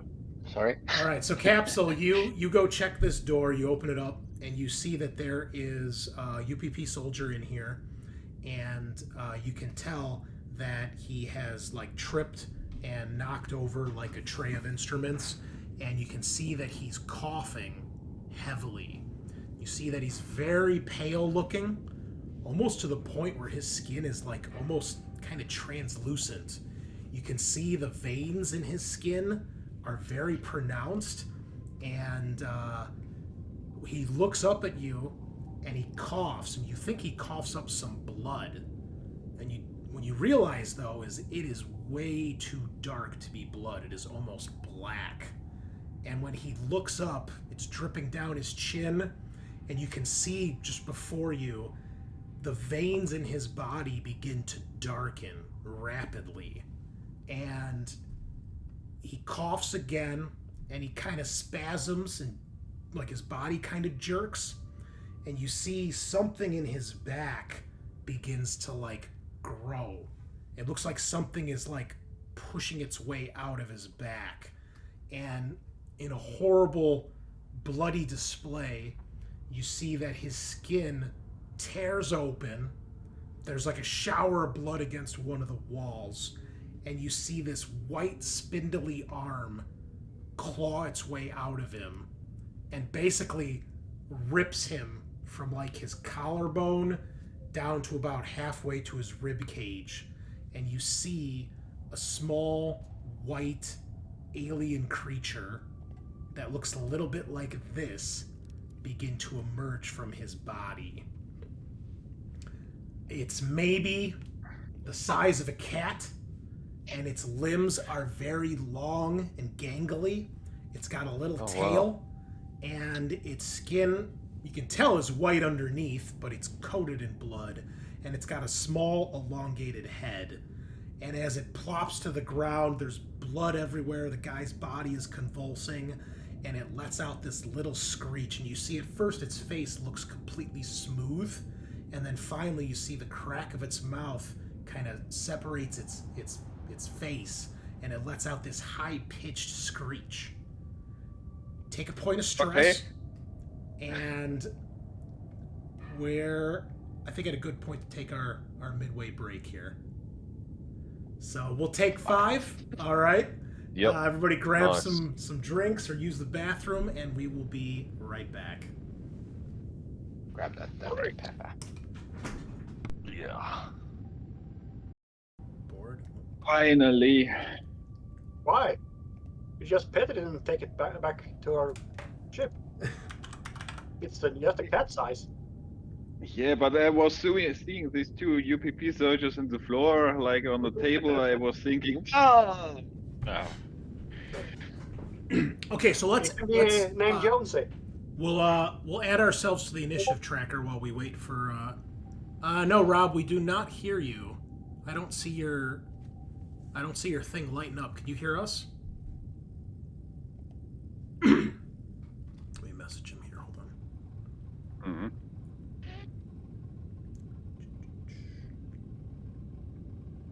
Do you activate the combat tracker for us so we can add ourselves?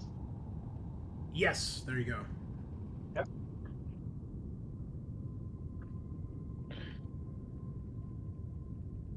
Okay, here I think I will need some explanation. So you right-click on your portrait, Yeah? and you see the crossed sword behind the shield. Click that one. Then you go to the crossed swords over beside the chat menu. So is it within general skills inventory description or? No, it's just right-click right on your portrait. On your your token. Yeah. On your token. Okay, yeah. Yeah, correct. And Then then you see just the the crossed combat swords. state.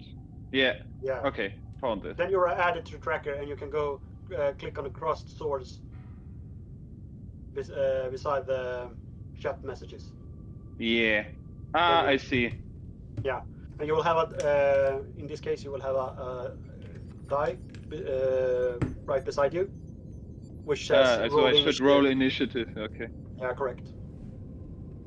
Yeah, you guys You can do go it ahead. now or you can go ahead later? and roll now. Yeah, that's fine. Okay. Well, not too bad.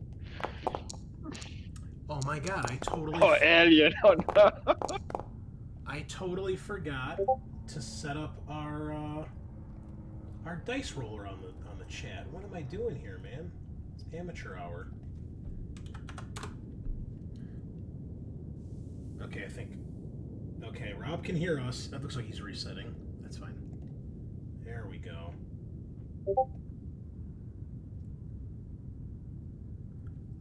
Yeah, Rob, just go ahead and restart. That's fine, man. We can wait a minute or two. If it's okay with you guys, since we had some technical difficulties, is it cool if we go an extra half hour? That works for me.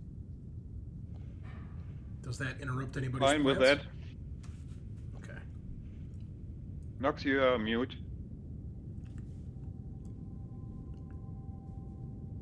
You're muted. Sorry. It's okay. Yeah, I'm okay with that. Sorry. All right, cool. All right, Rob just messaged in the group I chat. was talking to you. I was like, why don't you answer me? These guys are dicks. Yeah. All right. Initiative.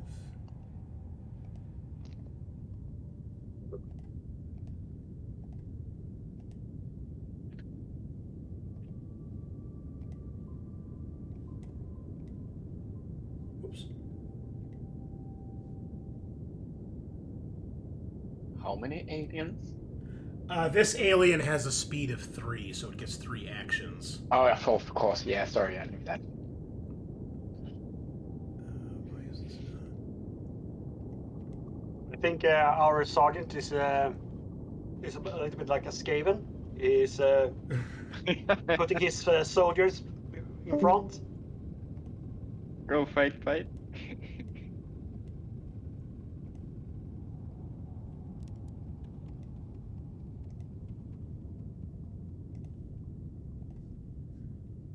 I would just go ahead and add 1 stress for my Carvalho too. Because Yeah, I will see the everybody pictures. should just do that right now. Yeah. That's probably a good call. Everyone. Another one, or Have a only the stress. one I have added anyway? Just the first Because one. Just the first okay, one. Yeah. fine. One stress.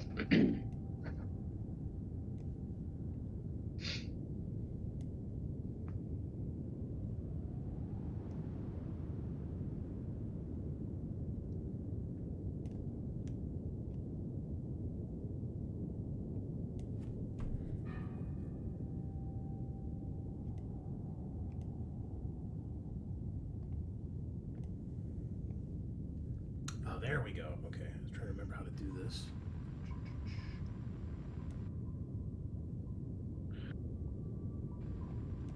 Okay, well, luckily he's at a low initiative, so there we go. Oh, let's move that over there.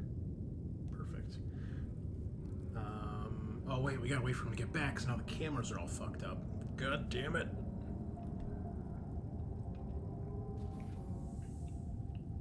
Why is only my camera fucked up? Your guys are fine. Oh my goodness. Maybe it's just because of you. I guess. Could be. Could be. Alright, let's get some more exciting music here. This is not going to do it.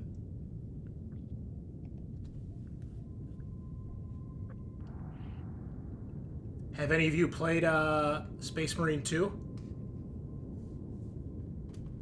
Yep. Nope. How about the Silent Hill 2 remake? Oh, it's so good. They did the impossible. They remade Silent Hill 2, and it's incredible.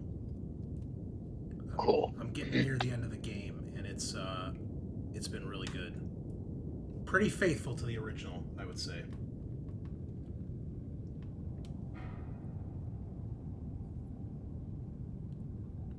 That's a remake you've been playing in the last few Yeah.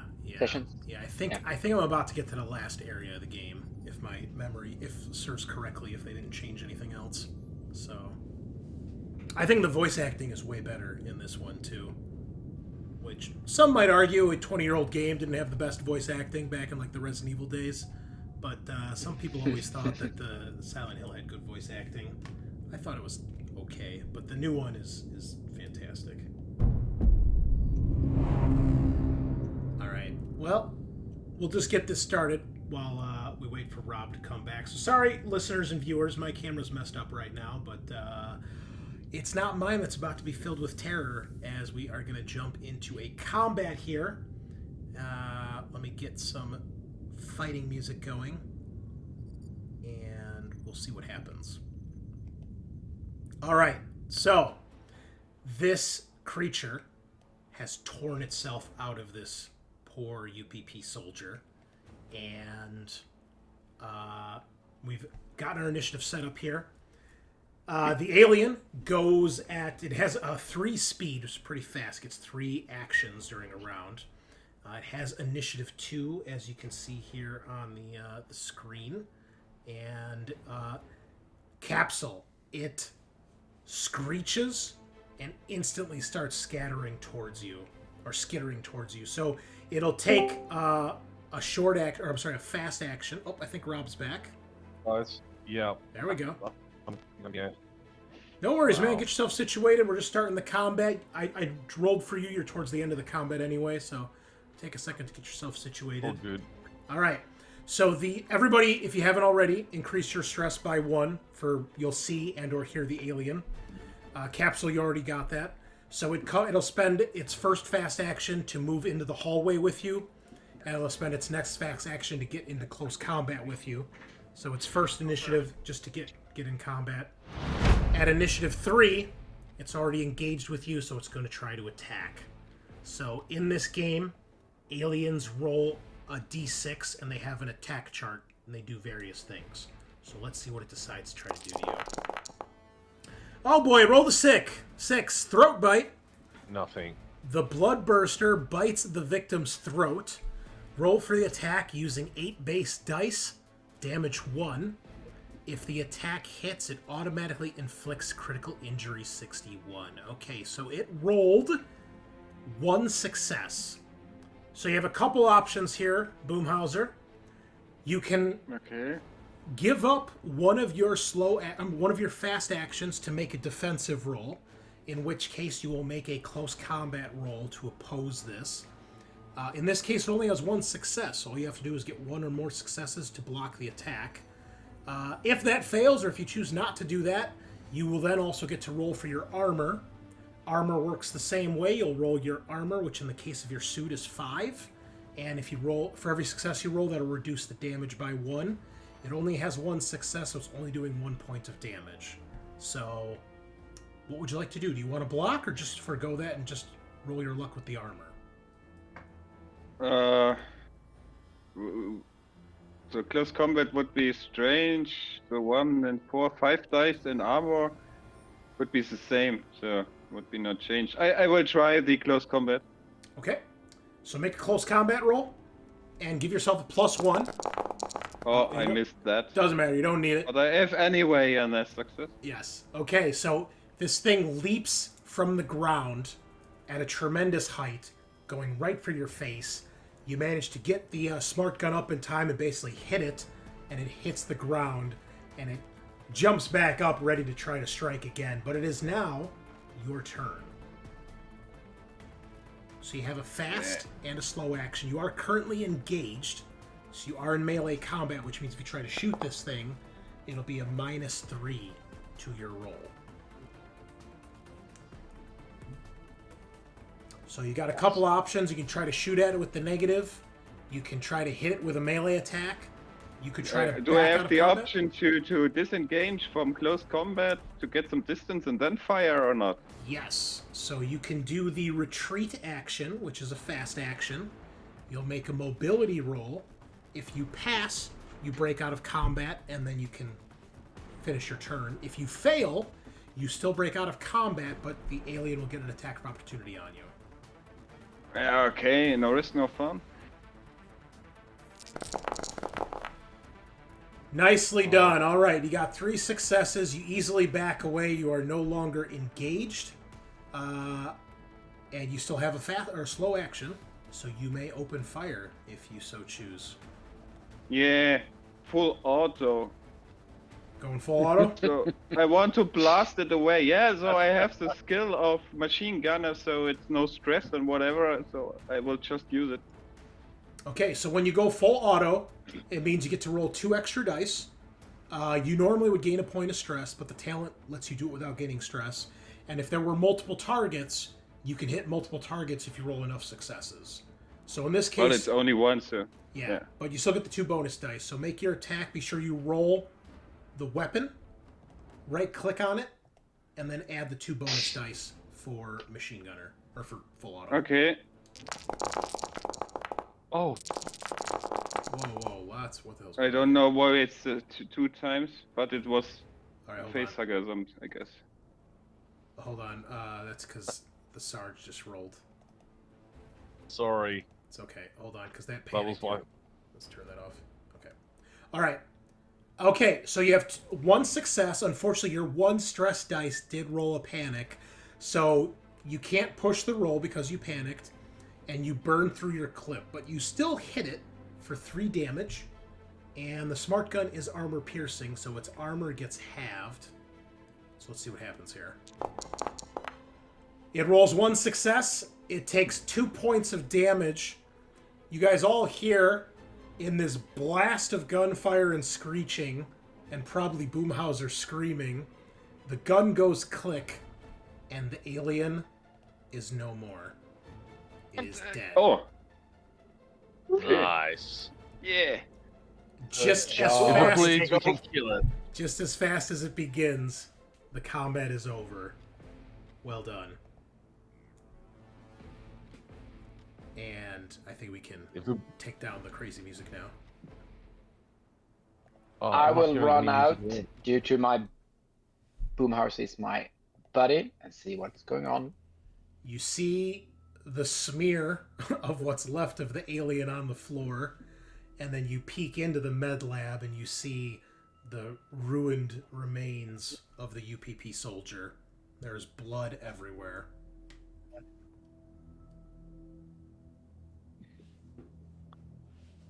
And of course, What happened? everybody comes out, and Vasily is like, "That's the creatures I was telling you about.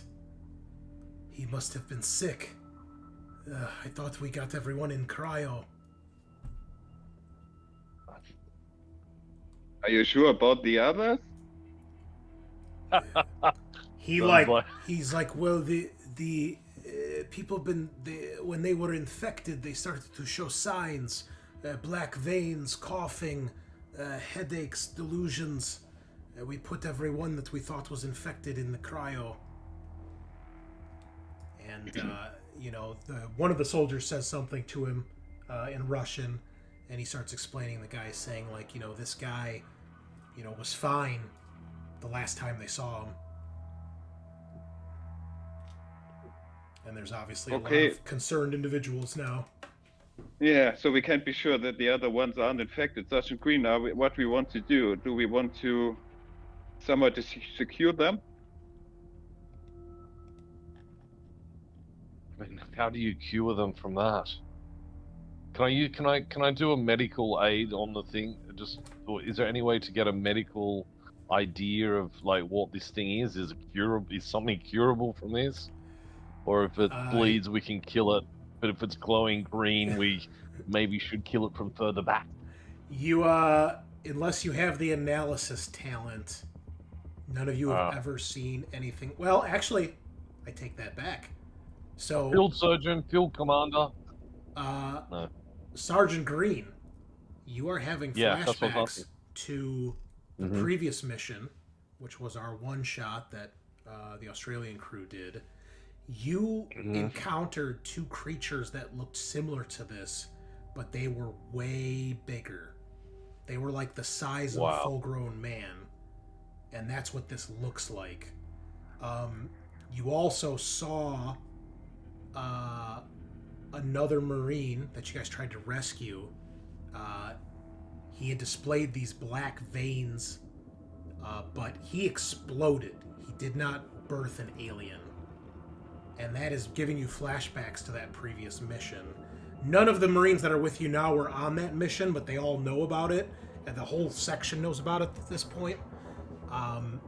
You encountered two aliens that were full-grown that looks kind of like this thing, and it actually lobbed the arm off of one of the other Marines who's currently not on the mission.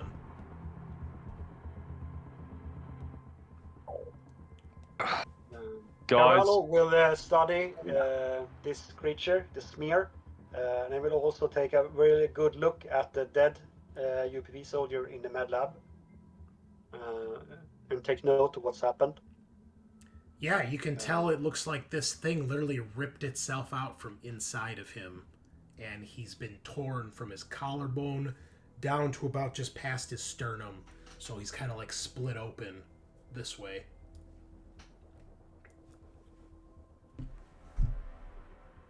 Looks like my father's meatpacking plant. Gross. Yeah, I'm pretty hungry.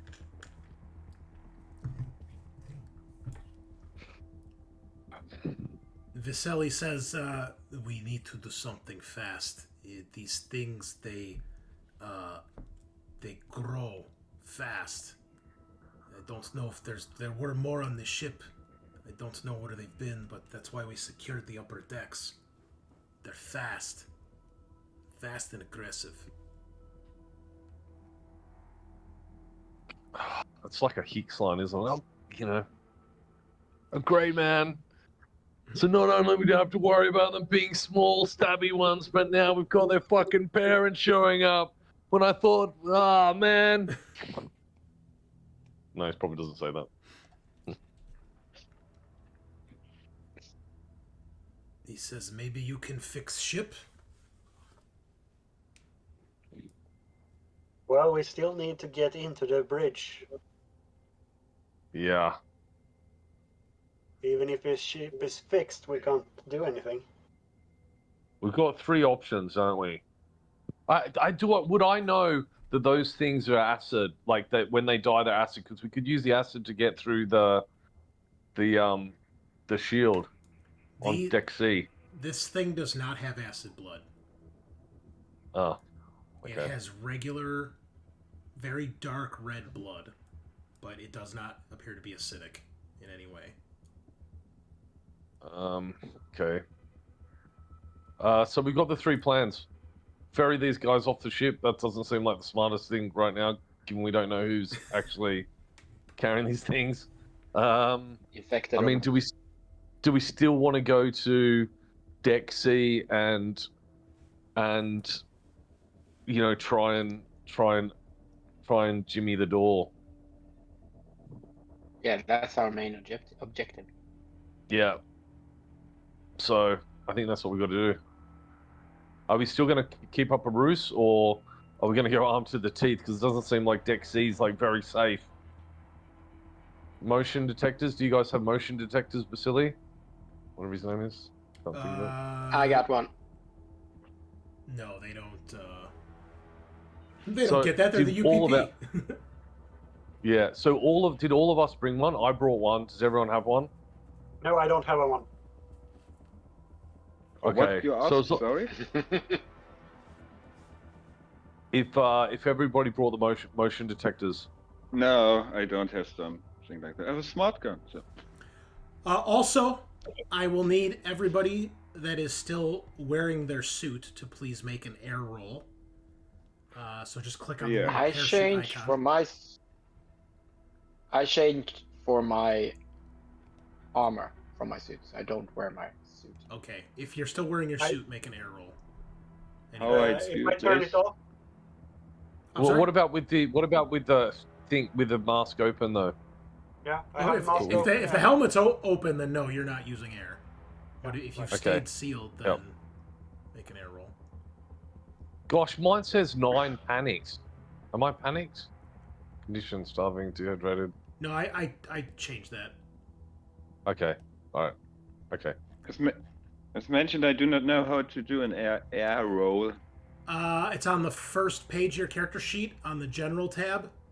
In the bottom left corner, it shows your supplies, and just click on the little parachute icon next to the number by air, and that should do a roll for you. There's written 0, but I have the suit on, so I should have consumables of air. Oh, it's because your suit is inactive. That's why you got to make it active.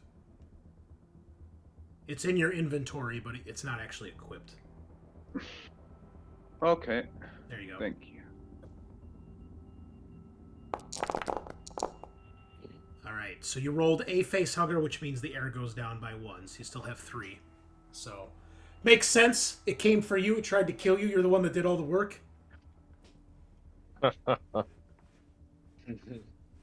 So, what is the plan? Just out of interest, how quick is it to put the air on, like the air up in case there's a breach, like the helmet on or whatever the. Oh, just a couple seconds. Okay. How do we like guys going up and still sticking with trying to act like everything's okay and literally trying to get the door open with Vasily, is it? Vasily? Mm-hmm. Trying to talk to them? So I'm going to change to a UPP soldier uniform and go up with Vasily. Okay. Yeah. We can go up to the door and try to hack us in. Yeah. We I can like all that go idea. up, but we stay out of sight. Yeah.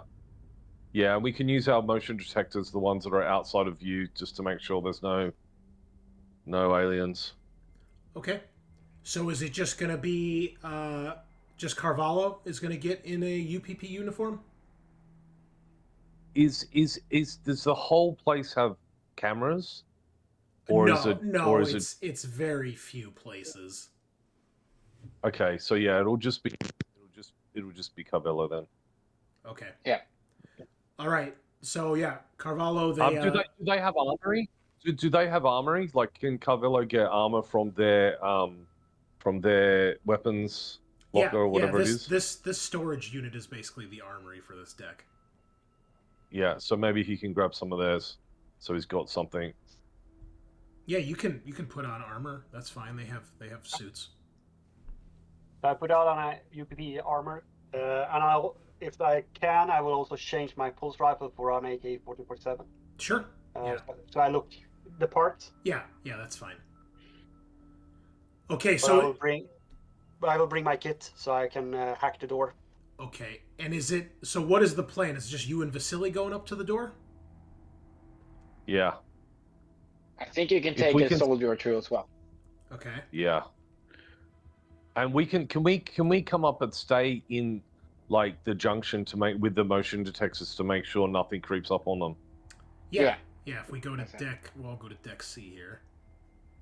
All right. I don't know how to do that. I've seen that you can move everybody. Yeah. Well, you can left click on the map at the top of the screen, but I'll put your tokens here. Left click. Okay. All right. So, can you just roughly tell us where the cameras are? Basically, there's a camera like here that like looks over this square, basically. Yeah, it's a pretty shitty camera. It's not anything fancy, or it's not a moving camera or anything like that. It's stationary. It looks down from the corner. so does it sees the whole corridor? No, probably just there's a door. There's a door here, so when the door is closed, it doesn't even see past that. So if the doors were open, so there is a. Yeah. So these are. Yeah, those are doors. Doors. Correct. We have to get through two first, to get through here. Yes, correct. And we're just coming up through the stairwell. The stair where Nox is. Yes. But we can move.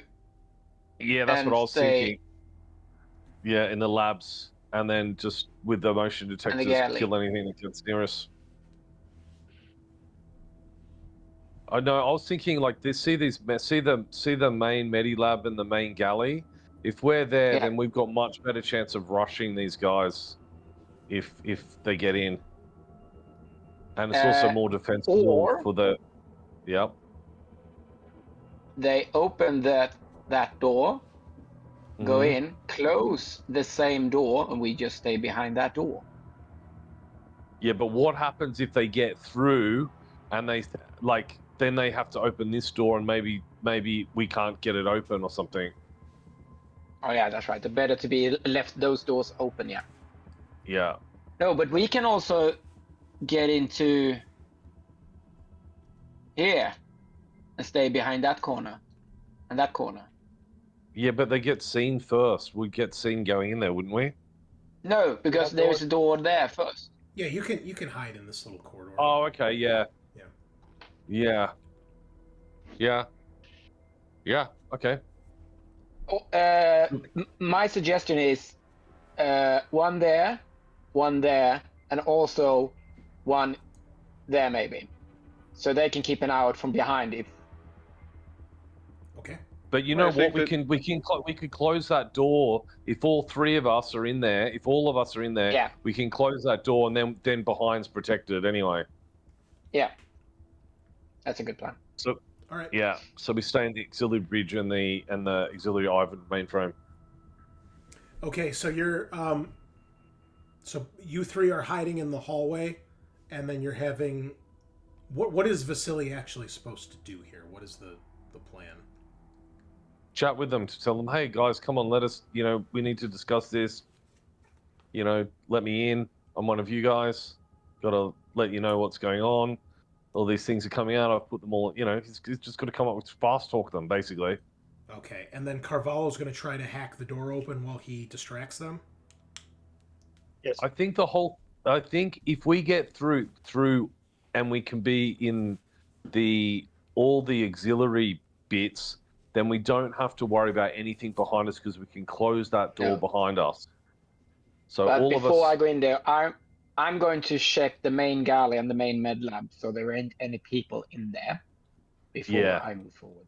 All right. Okay, sounds good. Okay. So All right, so you guys make your way up the ladder. Obviously, the ladder's one person at a time. You get to the top, and there's like a little door to open that brings you out into the hallway. And then you guys got to go through the little junction here, the little teak junction, and then make your way down the hallway. As you guys do, would everybody please give me an observation roll? Everybody? Yes, everybody.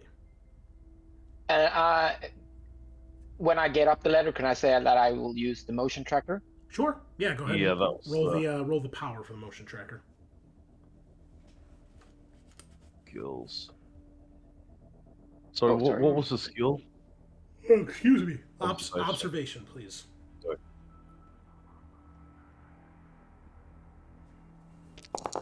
How did I roll? Oh, okay.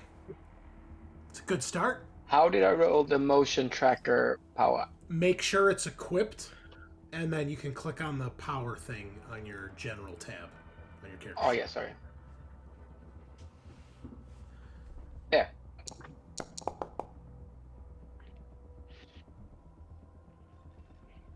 Okay, there we go. Did it roll? Nope.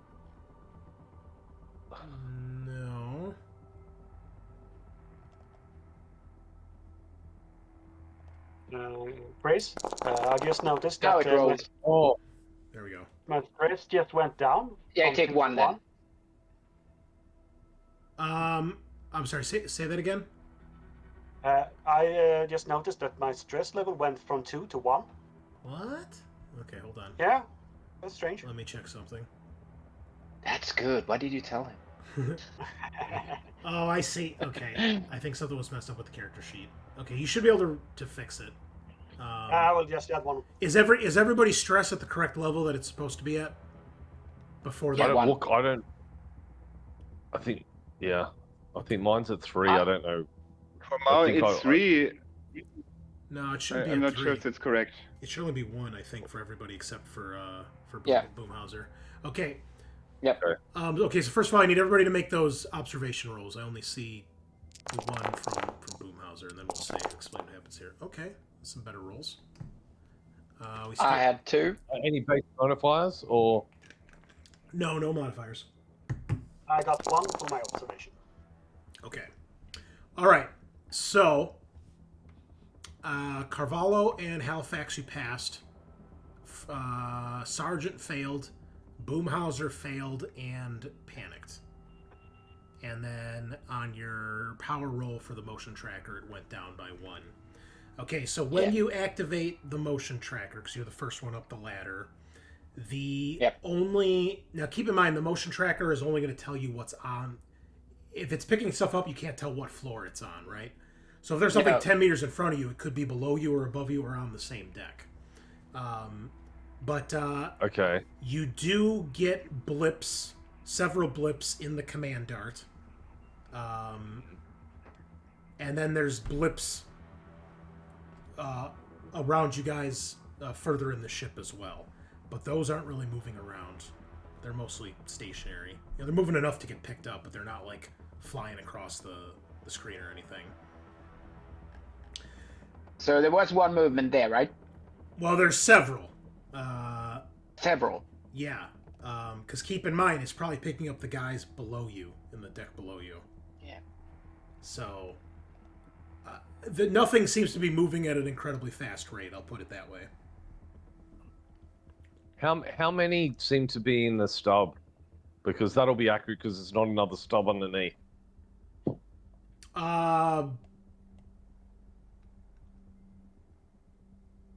About 8 or 9, looks like. It's hard to see because some of them are coming on and off. Okay. Mm. Okay. Good to know.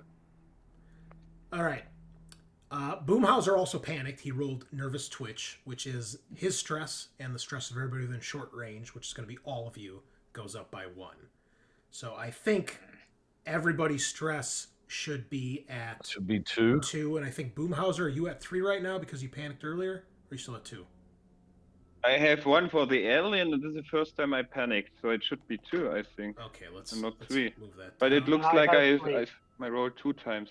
Yeah, okay, that's why it rolled twice. Okay, everyone's good now. Okay. Carvalho has Okay. 3 because of the first one he has accumulated before the game. Yes. Yeah, if you want to use your signature item. So you guys do have a signature item. You can use it any time. You can use it once per session to reduce your stress by 1. What is Carvalho's signature item, by the way? It's Whoa. the commissary item, the purple heart from my brothers. Oh, that's right. Oh, yeah, we've seen that a few So I times. will just fill a little bit with that and put it back into the pockets. So I will reduce my stress back to 2. Okay. So, Where do you find out where your signature? Oh, okay, yeah. Okay. it's your first thing. Yep. You guys make your way up here one at a time, and then you guys start to kind of fan out. As you're moving through the junction, right where Knox's token is, for those of you that pass, so Halifax and Carvalho, you guys see what look like these black stains, like in a corner of the room on the floor. And then Halifax, you had 2 successes. You also notice some up on the ceiling in the corner. And when you take a closer look, it looks like it almost looks like a kiwi fruit. It's a small, furry kind of looking fruit. It's about the size of a ping pong ball, but it's black. And there's a whole clutch of them. And I think I have artwork here that I can kind of show you what it looks like. It looks like some sort of black fungus.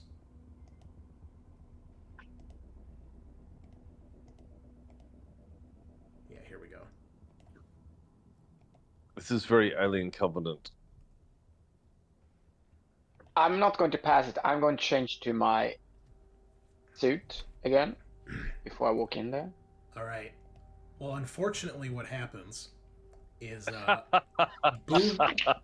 Boomhauser does not notice this, and he steps on one of the batches on the floor, and you see a puff of black dust or spores kind of rise up.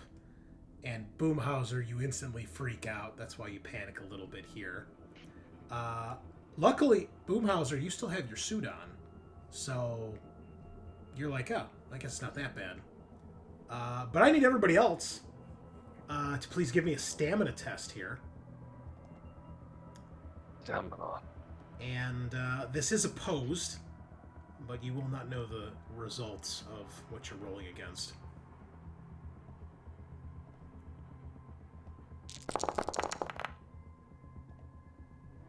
Holy cow.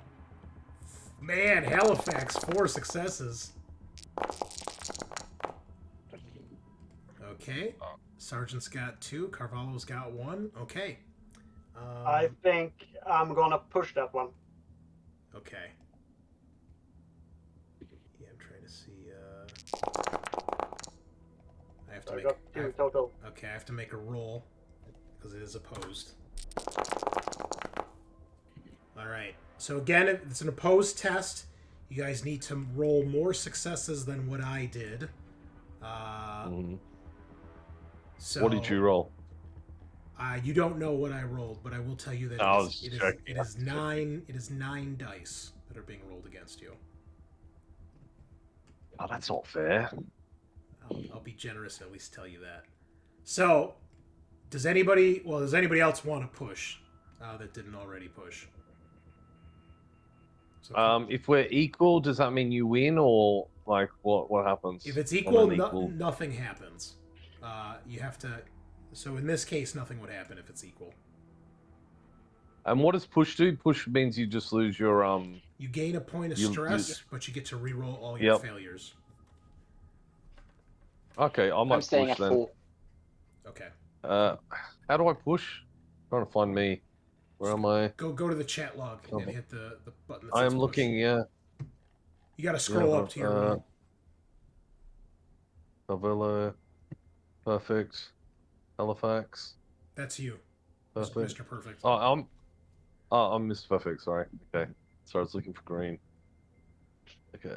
Yeah, the name is too long. It doesn't show the whole name. Oh, that was a waste. Does nothing. Okay, so we have 2 for Carvalho, 2 for Grene, and 4 for Halifax. So you're not sure if you breathe anything these in, or if you did, if it's doing anything to you. But all of you seem worried. And when Vasily sees it, he looks terrified, and he instinctively backs up. And he's like, "That is the spores. That is what causes infection. We cannot be up here." Well, we've got to do this once. That's all there is to it. I mean, I assumed all of us would be wearing our helmets going up here. But anyway. You guys all took your suits off, man. I didn't know. My suit's not off. I didn't bring an armored suit. I didn't take my suit off. I just opened the helmet. You all told me you opened your helmet, man. So your helmet is open. No, downstairs. No one said they put their helmet back on. So. Okay. Okay. So. Vasily looks a little panicked, but he's like, "All right, we're already here." And him and Carvalho, you guys all take your hiding places wherever you're gonna hide. When you try the doors to the galley and the med lab, there's not enough power to get them open right now because the ship is on backup power, so you can't get them open. Mm-hmm. The doors in the hallways, they have overrides. They don't need as much power, or you can force them open. But you get to the door to the command dart, and Vasily is like hitting the intercom, and he's shouting for Kraus. And he's like, "Kraus, the situation has changed. We need to talk." And you see he's trying to get her attention. Carvalho, if you want to give me a Comtech roll here, this will be at -3. Yes.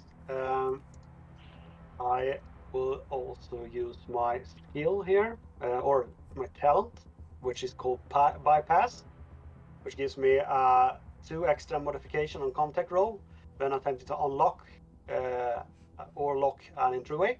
Okay. And I will also use my electronics tool, which also gives me 2, so I will add 4 total to my roll here. Man, this guy's stacked. Mm-hmm. Holy mother! Oh No. Okay, so you do pass, but you get the nervous twitch, so everybody's stress goes up by 1. So Carvalho, Vasily's trying to stand in such a way that he's kind of blocking you from the camera, but there's only so much room in here, right? They can tell there's probably somebody behind him. And you're trying this, and you're like, it's in Russian. There's weird letters coming up that you don't recognize. You're like, what is this gibberish? But you start to recognize the subroutines and like the electronic language, so to speak. And you do eventually realize and figure out how to hack this door.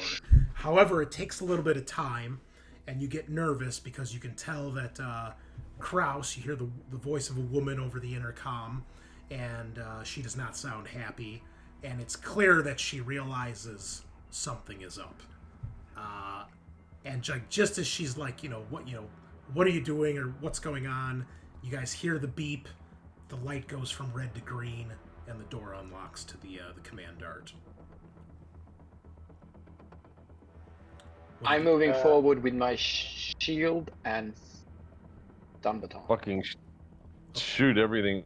Okay, so we'll put Halifax. So you get inside, and there's a long hallway that leads towards the bridge, and there's a bunch of rooms on either side of the hall.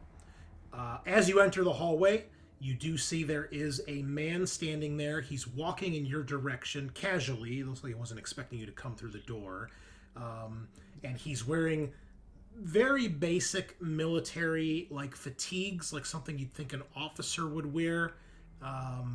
You can tell he's not a regular soldier, but it doesn't look like a full military outfit either, but it has a military feel to it. You're guessing it's probably an MSS agent. And as soon as he sees you, he's drawing for his gun. I will let you have a bonus turn here because he wasn't expecting you, but then we're going to go into initiative. What would you like to do? I'll drop my baton and pull my rifle, and that will be it. You can't use the rifle and the riot shield at the same time because the rifle's... Oh no, yeah, I meant the pistol. Okay. I meant the pistol. All right. Yeah, you can draw that. Is draw fast or slow action? I forget.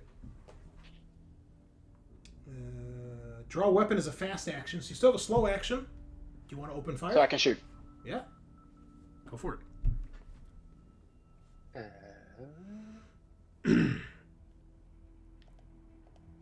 In typical breaching style, it all goes to hell immediately. 1 success. All right, would you like to push? I'm at 3 stress. I'll push. All right.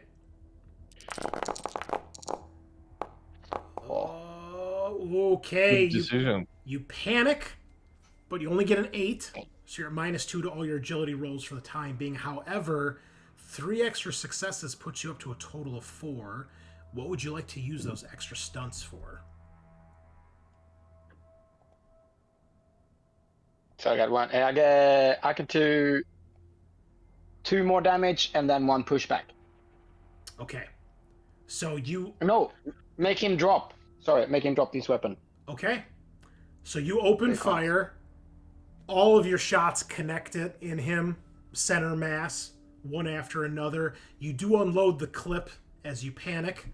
You weren't ready for this, but you get the drop on the guy. You hit his hand. The gun goes hitting the floor and spins across the floor. But you hit him enough where he just drops to the ground dead.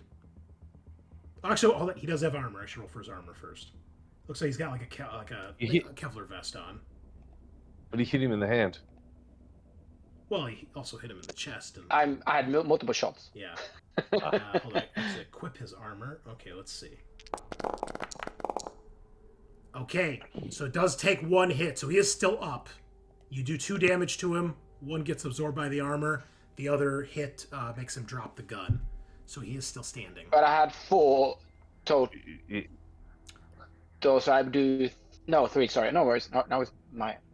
Yeah, you follow that? You understand? Yep. Okay, cool. All right. Let us go into initiative again here. Start a new combat. Add yourselves to the initiative track. I'll just do 1 for the bad guys. I've got no idea. How do you add to the initiative track? I'll do it for you. We did it while you were reconnecting. Okay. And we just need to roll. Okay. The UPP have drawn the 1, so they are going to go first. So at 1, this guy is going to pick his gun up and start opening fire on you, Halifax. He's bleeding, he's injured, he's shouting. Yeah, I'm behind my shield. Yeah, so you got lots of armor here. Let's see what he can do.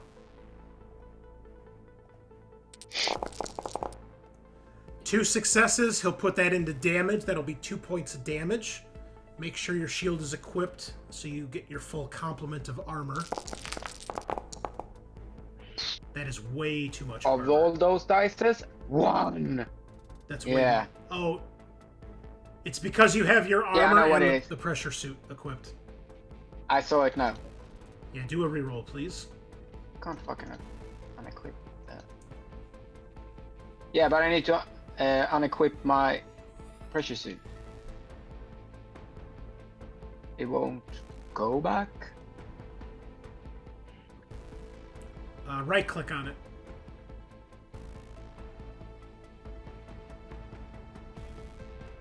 No, it's... Ooh. There we go. Yep. Now I just... put back my shield. Yeah, make sure the shield's equipped. All right. Yeah, the shield dropped out as well. Yeah.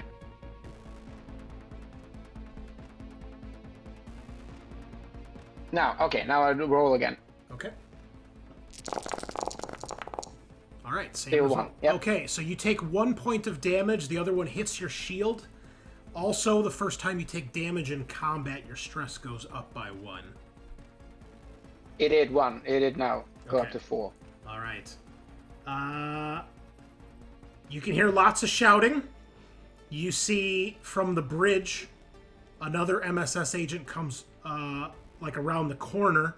He's taking cover, and he's opening fire as well, but he doesn't really have a clear shot right now, so he just moves up, tries to take cover as best he can. You can hear Kraus from the bridge shouting orders, and Boomhauser, it's your turn. Yes, I can use my signature item anytime, right? Yes, in Is combat. it an action or? In combat, In combat not. it is an action. I believe it's a. Let's see. I think it's a slow action. It's a slow action in combat. Okay, then I will not do this. Then Just one question. I had that one, then I was 4 as well, so I have my second because I was in the first. Or But or do you? it just go by the order in Foundry. It does like a tiebreaker automatically. Yeah, okay. No, yeah. okay, then I will move into the what kind of hallway behind Halifax Mm-hmm. as a fast action, and then where there's I will fire. Do I see both? Which range is it? I'm not sure on that. You do see both, but the guy in back is in cover. He'll be a harder shot. They're probably both. Is that, what sort of range is that? I mean, in the spaceship, that's probably medium to long range at most to get to the bridge. So. Well, Okay. I have medium size on my weapon. Okay, so you can't. No, I have long. Sorry, Oh, so it's you- long. It's long. So it should. Yeah, but then full auto, and let's see how it works out. All right, long range is -2 to hit. Keep that in mind. Medium range is -1. So But actually, it then gets. I didn't give him a negative. So we'll say this guy's at short range, and the guy in the bridge is at medium range. So medium is -1. So I took the took -1 and then throw my dice, right? Correct. And I get +2 for the. So I get +1 only, yeah? You got it. Yep. For my full auto. Okay. Okay, another panic. You burn through another clip of ammo, but you've got 3 successes. What would you like to do with your stunts there?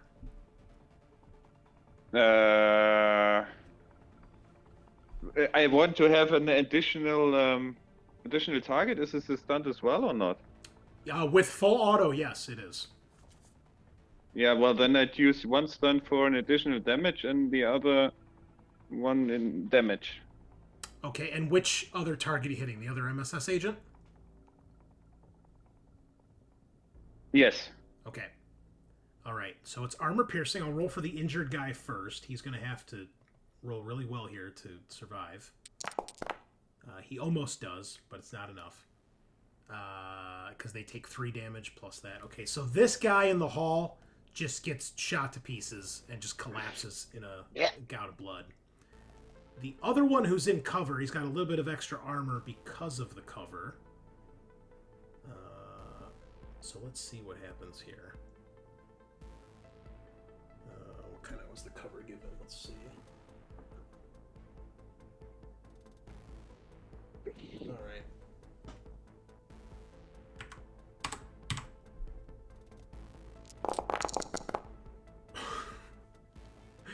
Zero successes and 4 damage on this poor bastard. He comes around the corner and just bullets rake his head, and he is instantly killed. Yes. Halifax, it is now your actual turn. So the other one is behind cover. Yeah, you wouldn't be able to see Kraus from where she's standing, but you can hear her shouting from inside the room. She's smart enough to not just stand in the doorway. And so the other one is up behind cover, so it's cover. Yeah, but they're both dead. They're both dead. Who's Sorry. dead? Both dead. Both of the soldiers. Yep. I So see, Kraus sorry. is still alive. You can't see Kraus, but you know she's in there. Oh. She's Okay. she's out of line of sight. Okay. I'll move up and check on the side so there is no one in craft engineering. Okay. You move up. You do actually see what looks like a crew member of the ship, like kind of cowering in the engineering section, trying to take cover. He does not appear to be armed. And on the other? Looks empty.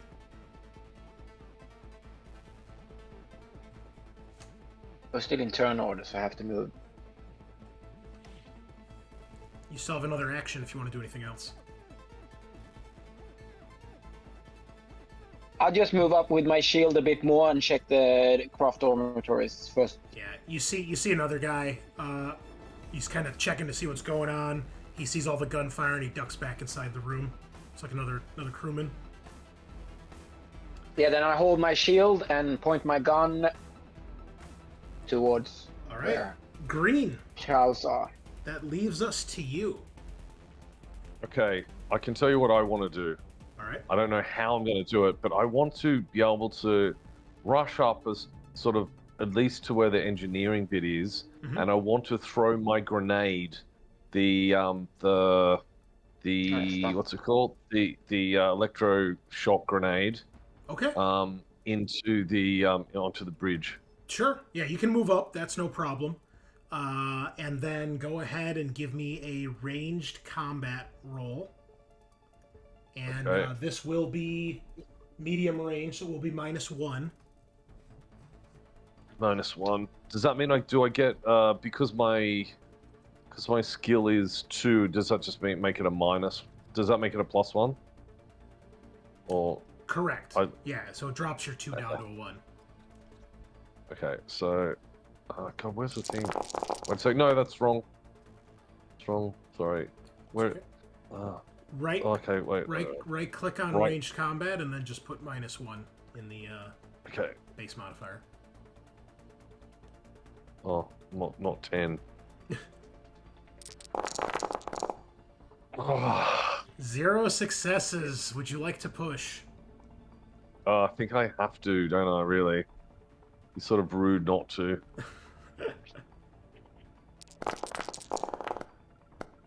Okay. Great. You panic and you freeze.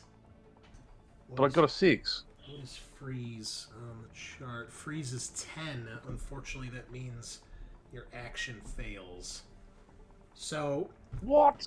you go to throw the grenade, and you realize it's really crowded in here. If I buff this roll, I might stun my own team. So, it kind of distracts you. You throw the grenade, bounces harmlessly down the hallway somewhere, and or maybe you just freeze before you even throw the grenade, and your stress and everybody else's stress goes up by 1, as you can't bring yourself to throw it. There's too many friendlies nearby. Carvalho. Yeah. Did you add? well- Do you add that stress, or 'cause I- I thought my stress was at 3? I did or not. I'm at 5. The game usually does it automatically. Okay. All right. But not for us, huh? We have to increase it, right? Correct, yeah, because the game knows that he rolled that, but the game doesn't know that you guys are standing nearby. So Everybody should be around 4 or 5, right? probably. Yeah, that's right. It's getting dicey. Mm-hmm. All right, Comtech Marine. What, Let's go. what level is really bad? I'm going to move myself and the Sergeant Major through the hatch and seal it behind us, so we will not get any surprises from behind. Okay. Someone's smart. He doesn't really like the idea of Thinking. going towards gunfire, but he's a combat veteran, so he'll go with you.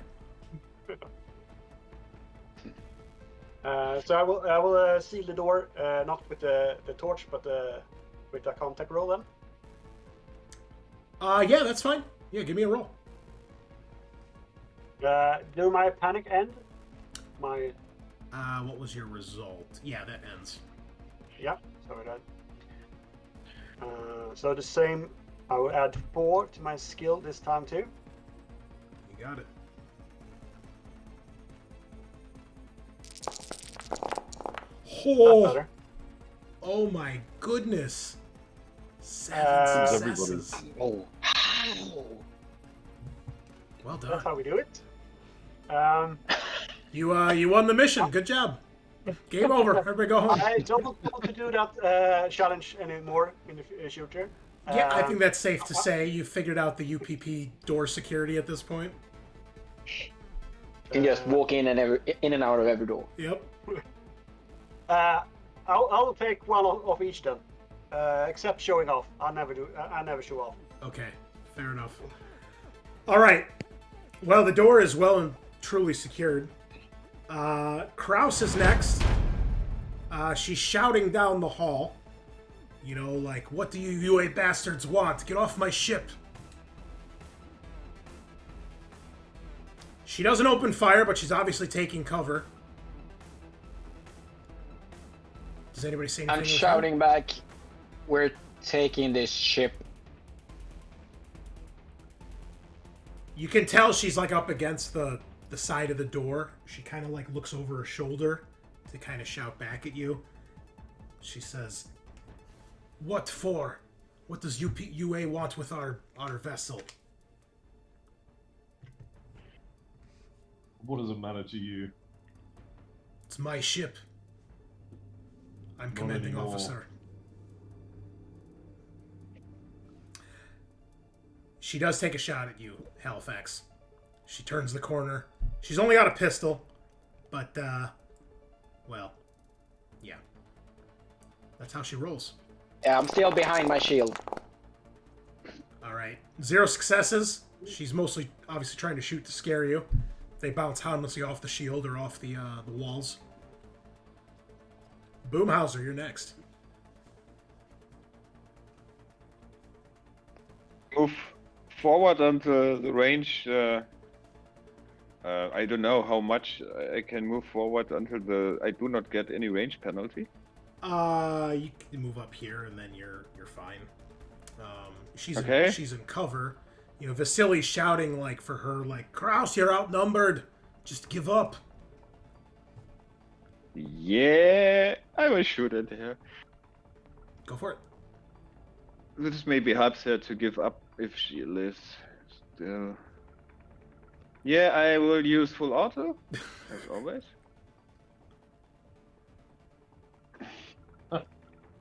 You've gone from being very peace-loving to full auto. Oh, actually, hold up. You panicked last round, so you have to reload. Ah, you were right. So you actually can't. So I cannot.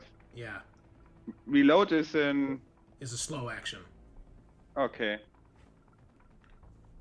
Yeah, but if I cannot shoot, I would move somewhere in cover. Yeah, there's plenty of rooms to get into cover with, so no problem. Okay. Halifax, what are you doing?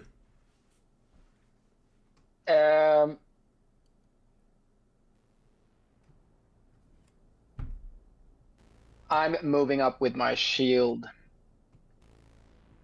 You can get to the bridge Further up, if you so- want with one move. That's what I'm thinking. Yeah. I'm moving up there, and before I do anything else, I would just drop your gun. All right. Give me a manipulation roll. I'll give you plus. Yeah, I'm very good at those. I'll give you +2 because you are super heavily armored and she is outnumbered. What you see is a woman who looks like maybe at her oldest, maybe her mid to late 20s. Looks like blonde hair, blue eyes. Surprises you that this woman is an MSS officer. She looks way too young to be, but she's basically against the wall with a pistol, trying to take shots at you. But yeah, go ahead and give me a manipulation roll. Looks a bit like an elf. I did a base Yeah, modifier right. too, and Okay. This is opposed. Fudge. Oh. All right, let's see what she gets. Probably get some rifle. Okay, she has 2 successes, so she does not yield. She shouts, "I'll never surrender to you, dogs like you." Green? Wow. I'm did my best to talk her out of it. I'm moving out. I'm moving up. And I'm saying, all right, kids, this is not a democracy. It's more like a dictatorship, and I'm the guy with the biggest fucking gun. Now put it down, or we'll kill all the rest of you. So you see, there are other ship crew Commands. yeah, that's fine. You can do try. So you can do 2 things here. You can try command, but command generally is to command people that are of your organization. If you try command, it'll be at a negative. If you try manipulation, there will be no negative. I'm going to do command because I've got shit manipulation. Okay, it'll be command at minus, probably -3 because she's MSS, so she does not. Oh well, I'm going to do God. My command's 2, so What's my your manipulation 0. 5.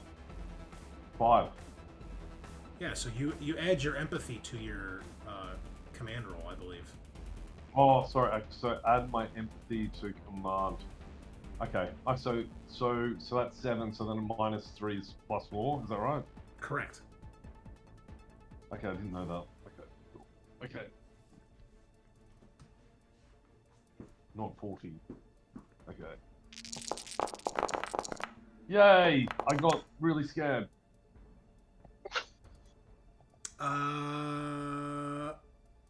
Oh, that's because you were still frozen from last turn, so you actually lose one of your actions.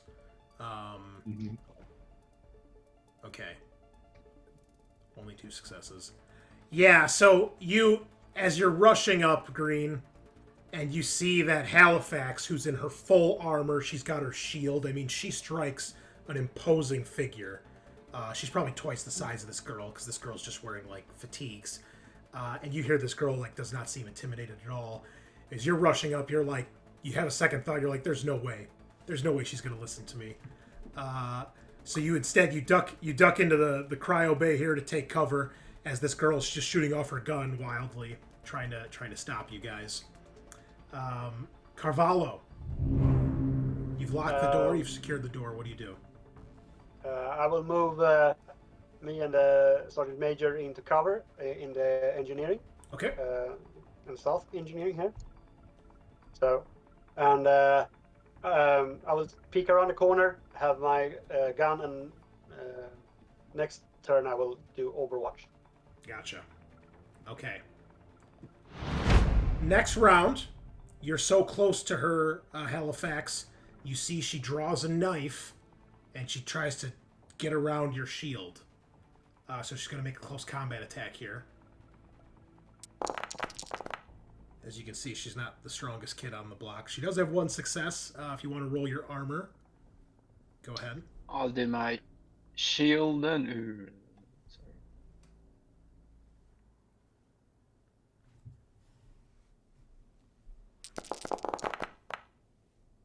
Okay. Had to. She hits you in the shoulder, but the knife just bounces right off, doesn't pierce anything. We're on to Boomhauser's turn.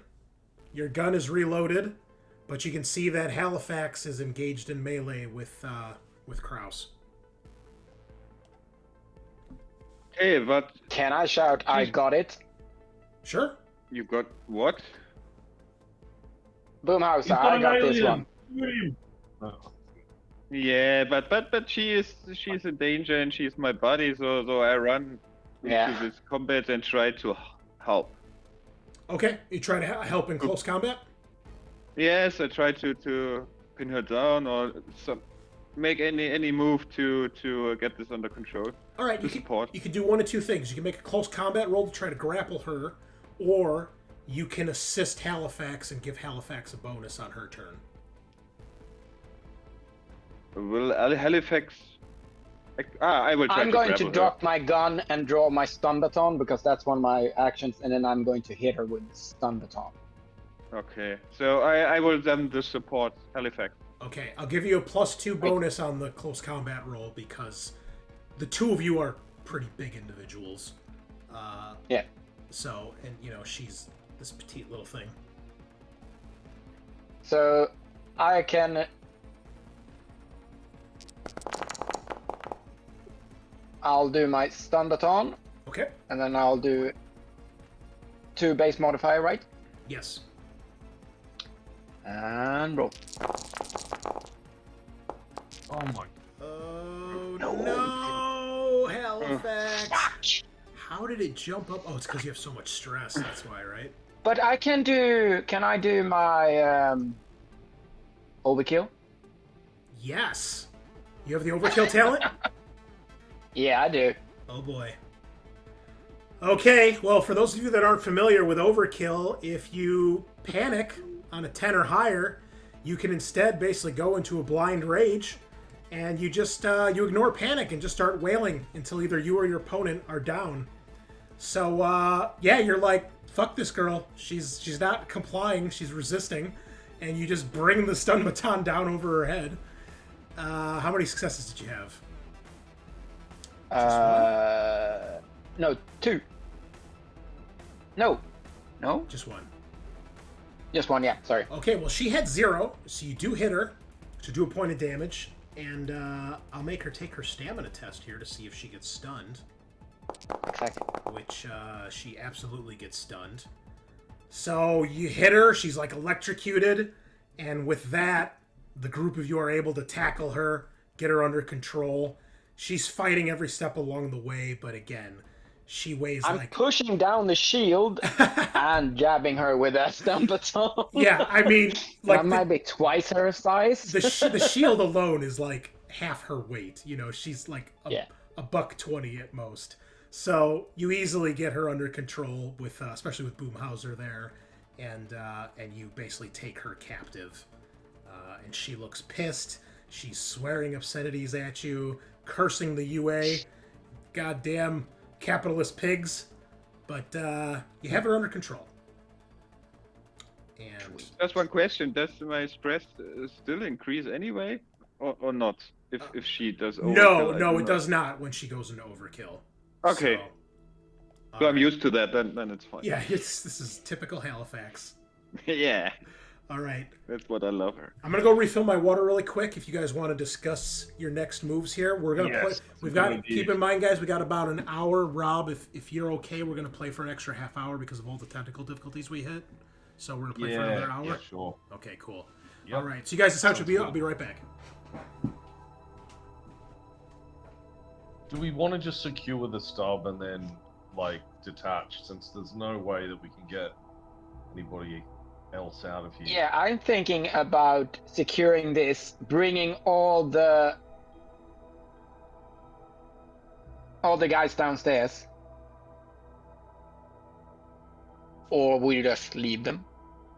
Or because we've got this guy here, the other option is we could put our dropship to the airlock and then get them to come to one of the other airlocks, C3, because I know with the C4 we couldn't, sorry, whatever it was, D4 we couldn't do it, but maybe one of the other airlocks we could get them directly into it, so we could bring our ship, they could go directly into it, and then we can't risk opening up this door and letting anything get through here, because then we failed our mission. Should we try to get? I'm thinking we're going to get. ship? We're going to get trouble from Vasily if we don't do anything better, because I don't think anybody wants to come to this ship and take people out. I mean, that's an order, though, isn't it? We follow orders. Yeah, of course. The drop ship. It's our ship. We can get them to dock, and also it's the only proper place we've got for quarantine. Everything Which below place we Eden. quarantine? Well, like surely our ship that we came in, okay. that could be quarantined, whereas we can't quarantine anybody in here. God knows what's going to happen. And we as well have to be quarantined before we leave, after we leave. Yeah. I just think there's a massive. So what do we agree? What do we think? What makes the most sense? Detach stubs and then get Vasily's many of Vasily's men as we can on our ship, or do we get Vasily's, or do we get Vasily's guys down onto deck E and into their drop ships, and at least that's a holding pen they can survive for a period of time, and then we can get our ships to take them. Yeah. Are we That's sure a better that their plan. drop ships are working still? I thought they had some issues there on these level of ships. No, that's what's on A deck, not E deck. Ah, okay. Yeah, eject. E deck was fine.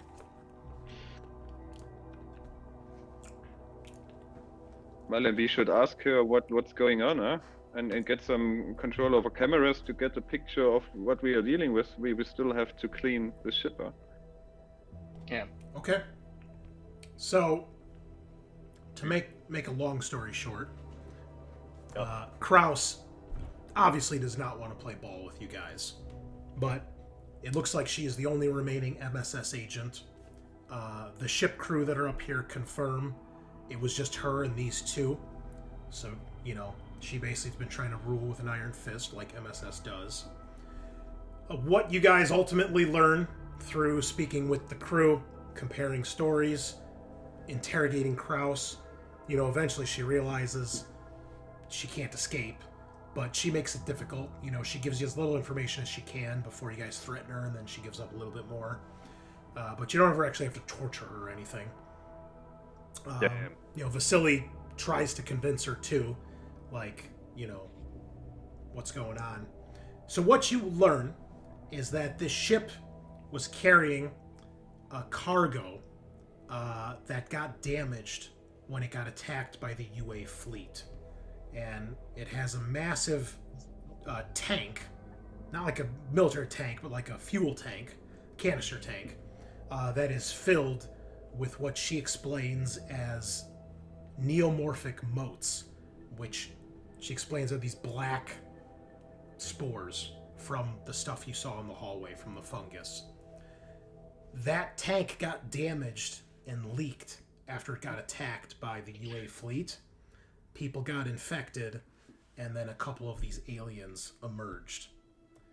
Wow. And now she, basically what you're able to put together is that Vasily knew nothing about this, and it seems like Kraus and maybe some of the other MSS agents knew. She's the highest ranking one.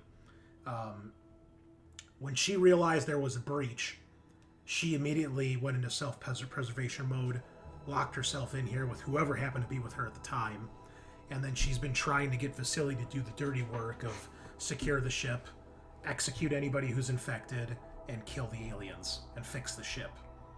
Vasily decided, well, I'm not going to kill people, so he thought maybe there's a way to fix them. So he put everyone that he thought was infected or that was showing signs of the infection into cryo. But obviously, you don't know how fast this infection spreads. Clearly, his 12 guys might be compromised, as you just saw one of them clearly was. You're also able to determine that the ship is damaged, but given some repairs, can probably be fixed. There's basically, I believe. What decks? Yeah, I'm gonna check here. Okay, so up on deck A, on the outside of the ship, as I mentioned, the port side fuel tank has been breached and is leaking. If that leak is not fixed, if you actually try to fire up the ship once it has power, that could cause a reaction in the engine, or it's just going to burn through fuel so fast that the ship's not going to be able to operate properly. Can we cut off the line for it? Can we cut off the line, or we need it? You would want to have Most of it. these ships have like a redundancy. You would want to have it. Otherwise, you're basically cutting your fuel supplies in half, which, depending where you need to bring the ship, may or may not work. But it could be cut, yes. Second, if we go down to... You got to get power back on, because otherwise nothing's going to work on the ship. And that is going to be on deck C and deck B. So I'll mark these off with objective markers here. The relay controls are where each of the reactors are, and the coolant tanks, as I explained, are where the coolant connects to the reactors. The coolant has been detached from each of the reactors. They have to be manually reconnected. And then you have to fire up the actual reactors themselves to get power back up and running. And the final thing is the air scrubbers need to be cleaned. When the initial motes got released, the ship's purification, air filtration system did what it could, but it got overloaded. And you can tell, based on some readings here in the bridge, that the air scrubbers are completely coated with this stuff. And even if you get the ship up and running, the air scrubbers are not going to function properly, which means the oxygen is going to be compromised, and the entire air supply of the ship could be polluted with these motes. What are the chances of it being polluted now? And by the way, you sound so much like Alec Baldwin, it's not funny. Do I? I've never gotten that one before. Okay. Yeah, you sound like Alec Baldwin so much. It's I keep thinking of gosh, anyway, sorry, yeah. That's okay. Everybody says I sound like what's his fuck? The guy from comedian. He was in Sausage Party. Was it Knocked Up? It's got the big fro. Why can't I think of his name? Anyway. So, there's probably, you guys have seen these spores are in that hallway right outside. You're assuming the upper decks are probably worse.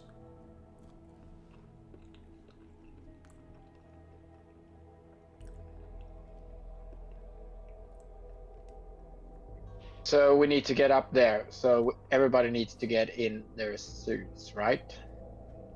You would probably want to try to fix the leak on the tank to stop any more of these spores from coming out. That's the first. And that was on... That was on deck A, wasn't it? Yes. Hey. It's in the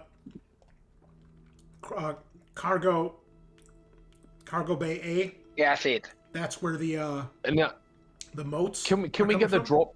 Can we get our ship to do that for us? Can we ask them to go and seal it? They're not going to send any more troops on board while the four of you are on here. It's up to the four of you to do this. They're not going to risk more people. Yeah. Hey, it's only four of us. Who cares about four giant ship?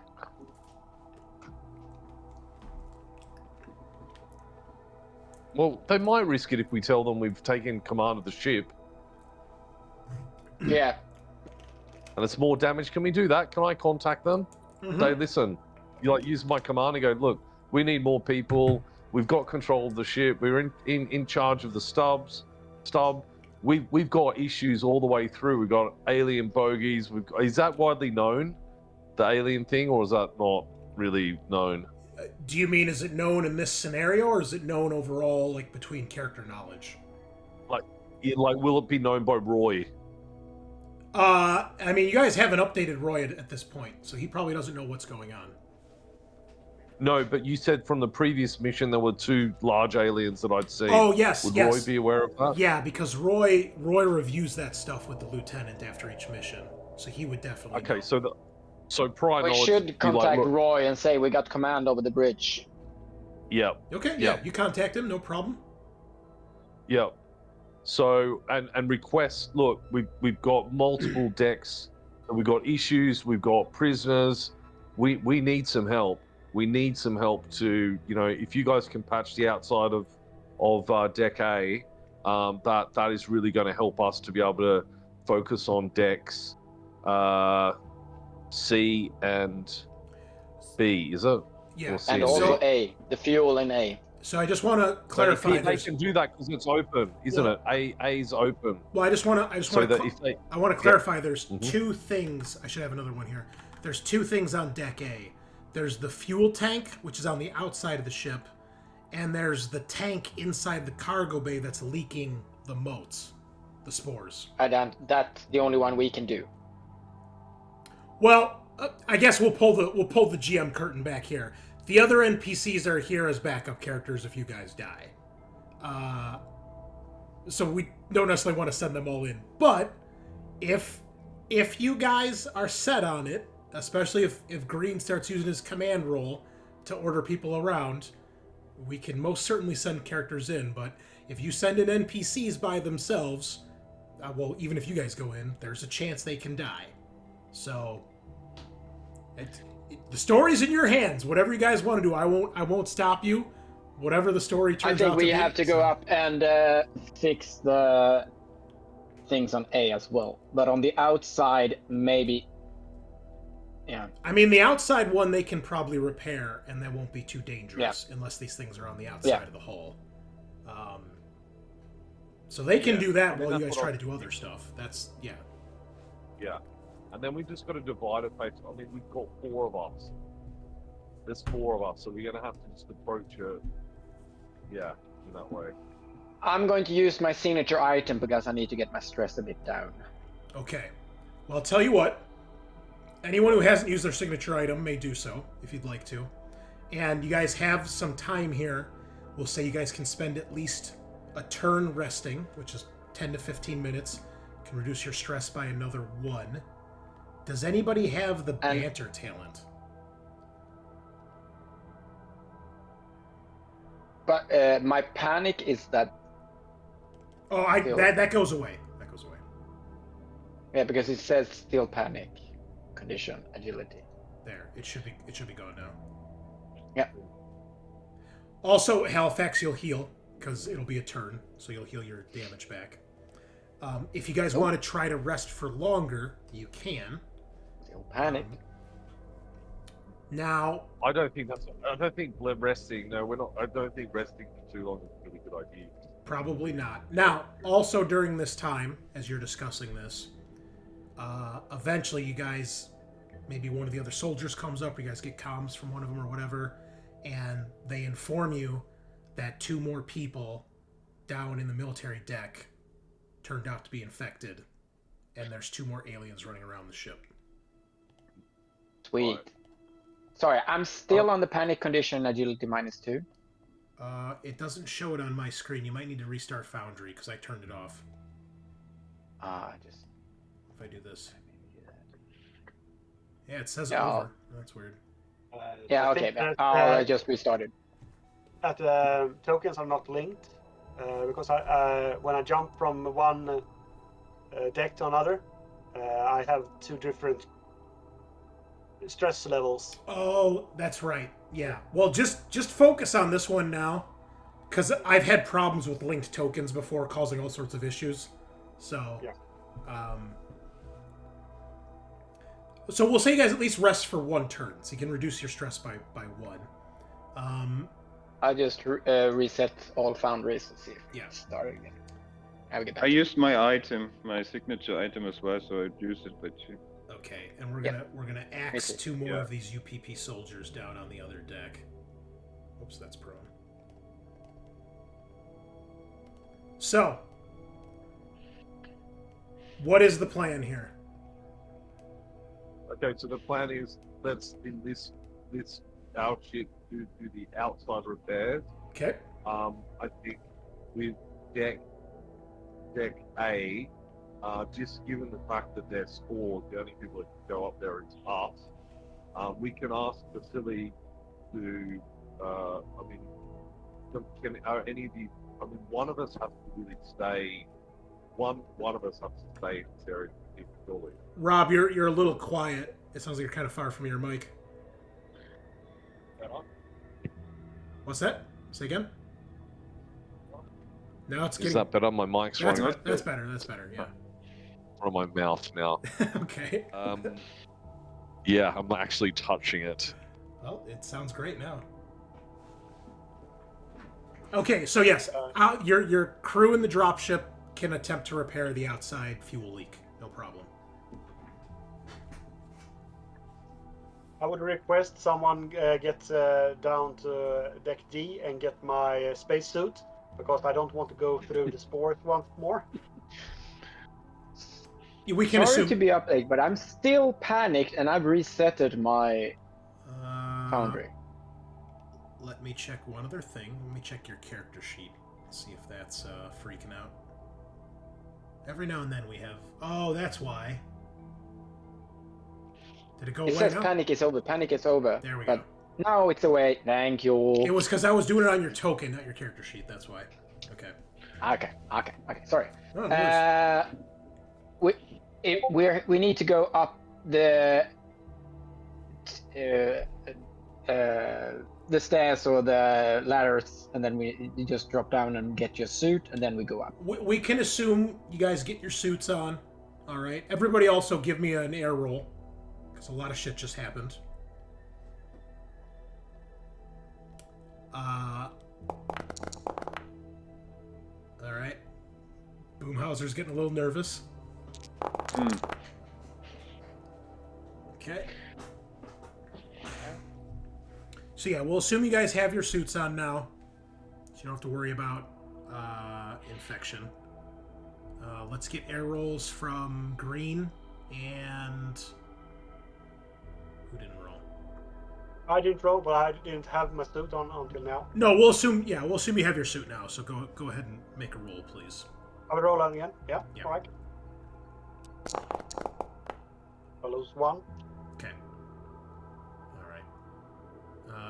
And then, yeah. So basically, you guys need to repair. You got to stop the leak from the spores. You have to reattach the coolant to the reactors, turn the reactors on, clean the air scrubbers. So we need to start on deck A. That's probably where the worst of it is, yeah. Also, the thing is, it's also the most likely place. Sorry, Rob, you're really quiet again. Sorry, we're probably people run into something. We're much more likely to run into something on.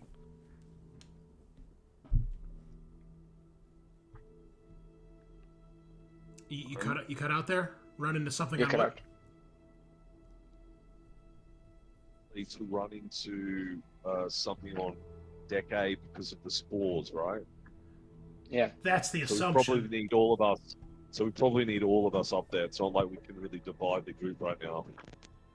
No, we start by doing all of it at the same time on deck A, and then we can split up on deck B to do all 3 on the coolant tanks and the air scrubbers and things. That can be split up. Okay. Well, for sake of time, but this also actually would make the most sense. Obviously, deck A is where all the problems are. So we will assume that the group of you will go up there. So I'll put you guys on deck A. Get your tokens out here. Make sure everything is updated. You are not panicking anymore. Just double check, make sure everybody's at the correct amount of stress. Make sure your weapons are reloaded, nobody's panicking. As you would expect, as you start exploring this deck, you see signs of the black fungus everywhere. This ship is going to need some serious decontamination if you pull this off. There's lots of panic down below. Are you having the UPP soldiers do anything? Or just remain... Where are they staying, I guess? Yeah, we need to contain them down there on that level, so don't let them run around the ship. Just Are we trusting Vasily to literally keep control of the stubs? I think so. Yeah, so that means we've got to make sure that, we reseal the door afterwards and stuff like that, and that there's a controlled amount of people in there, not anybody. And are you moving them all into the command dart? Is that the plan? Well, the problem is we don't keep them think we down can do there. that. Yeah. Okay. We could put them in the drop ships in deck E. Yeah. Because it's contained and it's going to be easier. Okay. Deck E drop ships. All right. No problem. I assume They are safer and contained. you put Kraus down there with them too, and all the ship ship crew. No, I actually think Kraus is better to be up, and like we keep her in the stubs just in case something happens to all of those guys. Just so we've got her. She's a good sense of intel. We can lock her in. Okay. I assume you secure her though and bind her and everything. Yeah, and lock her in one of the so- craft dormitories. Okay. No problem. She probably really likes that. She's into that stuff. Perfect. Where do you put the Yeah. ship crew that was in the command dart? We just give him a simple choice. Like, listen, guys, you see what we're under. We realize what Kraus has been like. We're gonna have to like lock you in here for now, or you can literally do your jobs and you know live. That's your choice. They're willing to help. It seems they're scared. Yeah. And they obviously Yeah. don't want to be around Kraus, so they're willing to help you guys. Well, as long as she's separated in one of those rooms, that room's sealed off, and she doesn't have access to being able to speak But to people and stuff they- and scare them. Yeah. They are the crew here, so if we get these two objectives up here, they can start on the things on deck D, and we can maybe Yes. just keep an eye out for Okay. aliens. All right. Yeah, they can stay in the command deck and start getting the ship operational as you solve problems. Yeah, so Yeah, I like that. we can That's a divide good some plan. problem solving. All right. Vasily agrees to this. He moves his men into. He actually suggests, if you'll let him, if you guys are worried about them being infected, which obviously everybody is now, he suggests putting himself and the rest of the soldiers into cryo with the rest of the people that are in cryo. I think that's a good idea. Yeah. Yeah, but we need Vasily. We need Vasily. Except for we need Vasily not to be in cryo. Surely. He's willing to stay out of cryo if you're willing to let the rest of his men go Yeah. into cryo. Yeah. And he all can good. stay with the other men on in the pod, so he can be. Okay. Gotcha. All right, then. So, Kraus is bound and gagged and locked up in one of the dormitories on the command dart. The ship crew are working in the command dart to get everything started once you guys fix these things. Vasily is leading them, and the rest of the UPP soldiers, of which there's like 8 or 9 remaining, you put into cryo before anybody else has a terrible accident.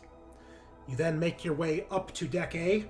Your dropship is hovering outside, having some of the crew do a spacewalk to get to the outside of the ship and fix the leaking fuel tank.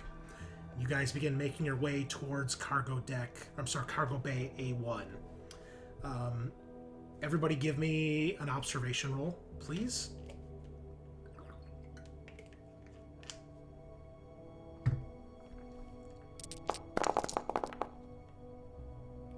On success. Oh, I can't see my thing. Carvalho, 1 success. Okay. Everybody's doing pretty good. 6. Oh, I should also note there is no oxygen or lights on this deck. It is just your shoulder lights. Okay, everybody passed their observation test. So, there are black spores everywhere. And as you guys are moving, you can hear what sounds like multiple things moving through a vent close by. You can hear it kind of echoing down the hall. Eventually, you guys do get to this hallway, and you can see the door leading towards the cargo deck. And as you guys get closer to cargo bay A1, the black fungus and mold on the walls gets thicker and more dense. It's like, slowly moving into almost like a forest of this stuff. It's just so thick. You make it to the door. What do you do?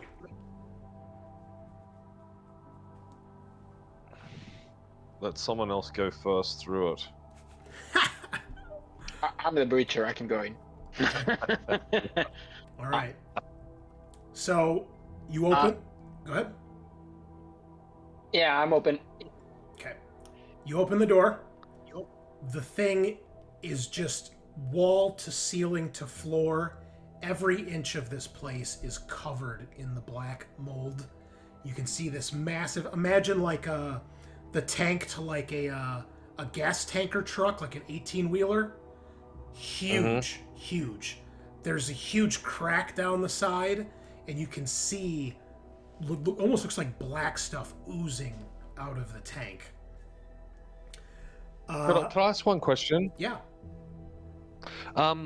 Is this? Can we open these? Can we open the transport bay a little bit like Sigourney did in Aliens 2, and let the Suck it all out. Let the vacuum suck it all out?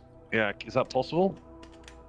You're not sure how this stuff would react to the vacuum of space, if it would.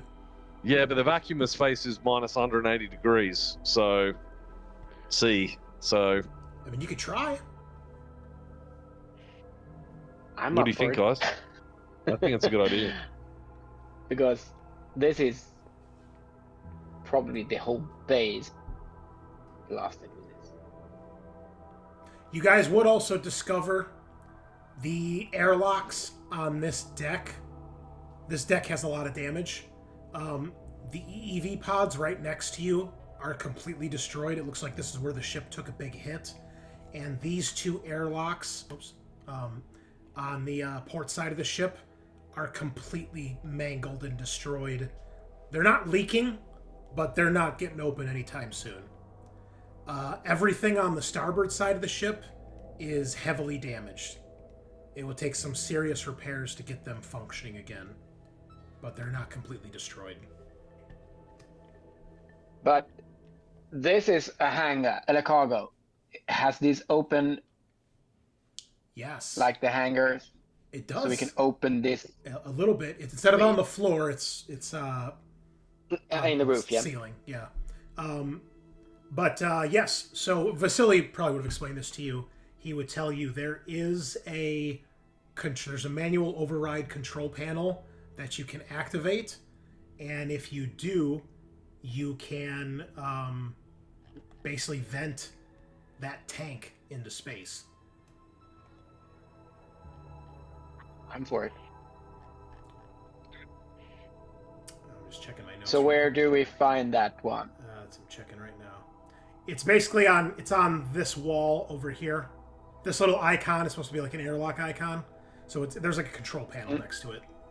Kind of like what Ripley used in Aliens on the floor, except it's on the wall. And then it opens up the roof. Is there any tethering down there? Yeah, you'd be able to tether yourself for sure.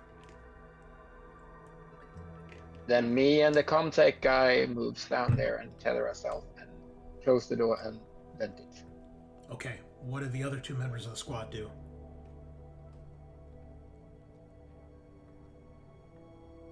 Fire support. Okay. All right. Overwatch. Okay. So you guys enter in here, and you make your way over there.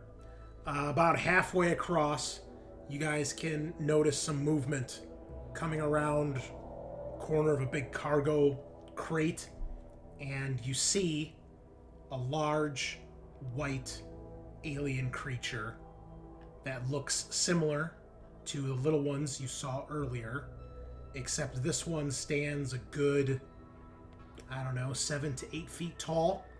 I don't know if they give me a height here. Yeah, 2.1 meters, 2.5 meters, around there. Shoot. And here's kind of what it looks like. It's got a long tapered head. It's got a mouth like a goblin shark. And its body is kind of like the Demogorgon from Stranger Things. Very long, gangly limbs. And it's got these weird spikes running down its back, and it's got a long, long tail. One final initiative round here. You knew there was something lurking in the cargo bay. Come on. Yeah, that's why I went in like we did, because I didn't want him to go in by himself. Well, can someone roll initiative for me? I've got no idea how to. Yeah, no problem. Except for you keep rolling badly for me. Well, I guess if you want something done right, you got to do it yourself. Well, just... Okay, Halifax, you need to roll and... And get hung up here. Roll 1 now, Halifax. We need that. Yeah, because it got... Oh, God! Yeah. Oh, it's so bad. Why? Okay. Why? That is not great, as they say. No. Okay. Just make sure this looks good. Oh, see, how... Okay. It glitched out before, but you said my health was up again? Yes. Yeah, so I got full health. Yep, thank you. Okay. All right. Unfortunately, the Neomorph has back-to-back activations here. So we are going to start... Oh, okay. Sorry. Almost. I said how to do it. Almost. Okay, let's get... which music? This one's a good one. Okay. Final combat here. So this thing comes over the... and it's on top of the box, and it just basically launches itself at you guys. I'll just roll randomly here. Boomhauser and Sergeant Grene, are you guys still in the hallway or in the doorway? Have you entered the room? I think we're doing like fire support for the hallway, but yeah, maybe I think we're in the hallway looking. Okay.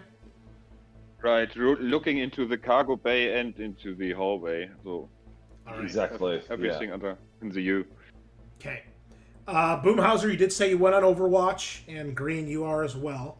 You guys can do Overwatch right now to interrupt.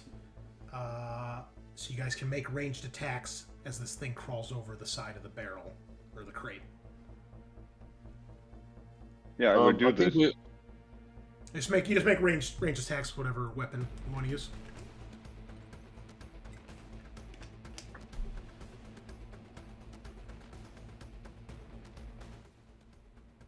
Yeah, I will use Sally, of course, and with automatic fire. Okay.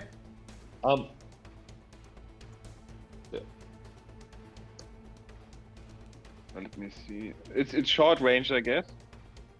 Yes.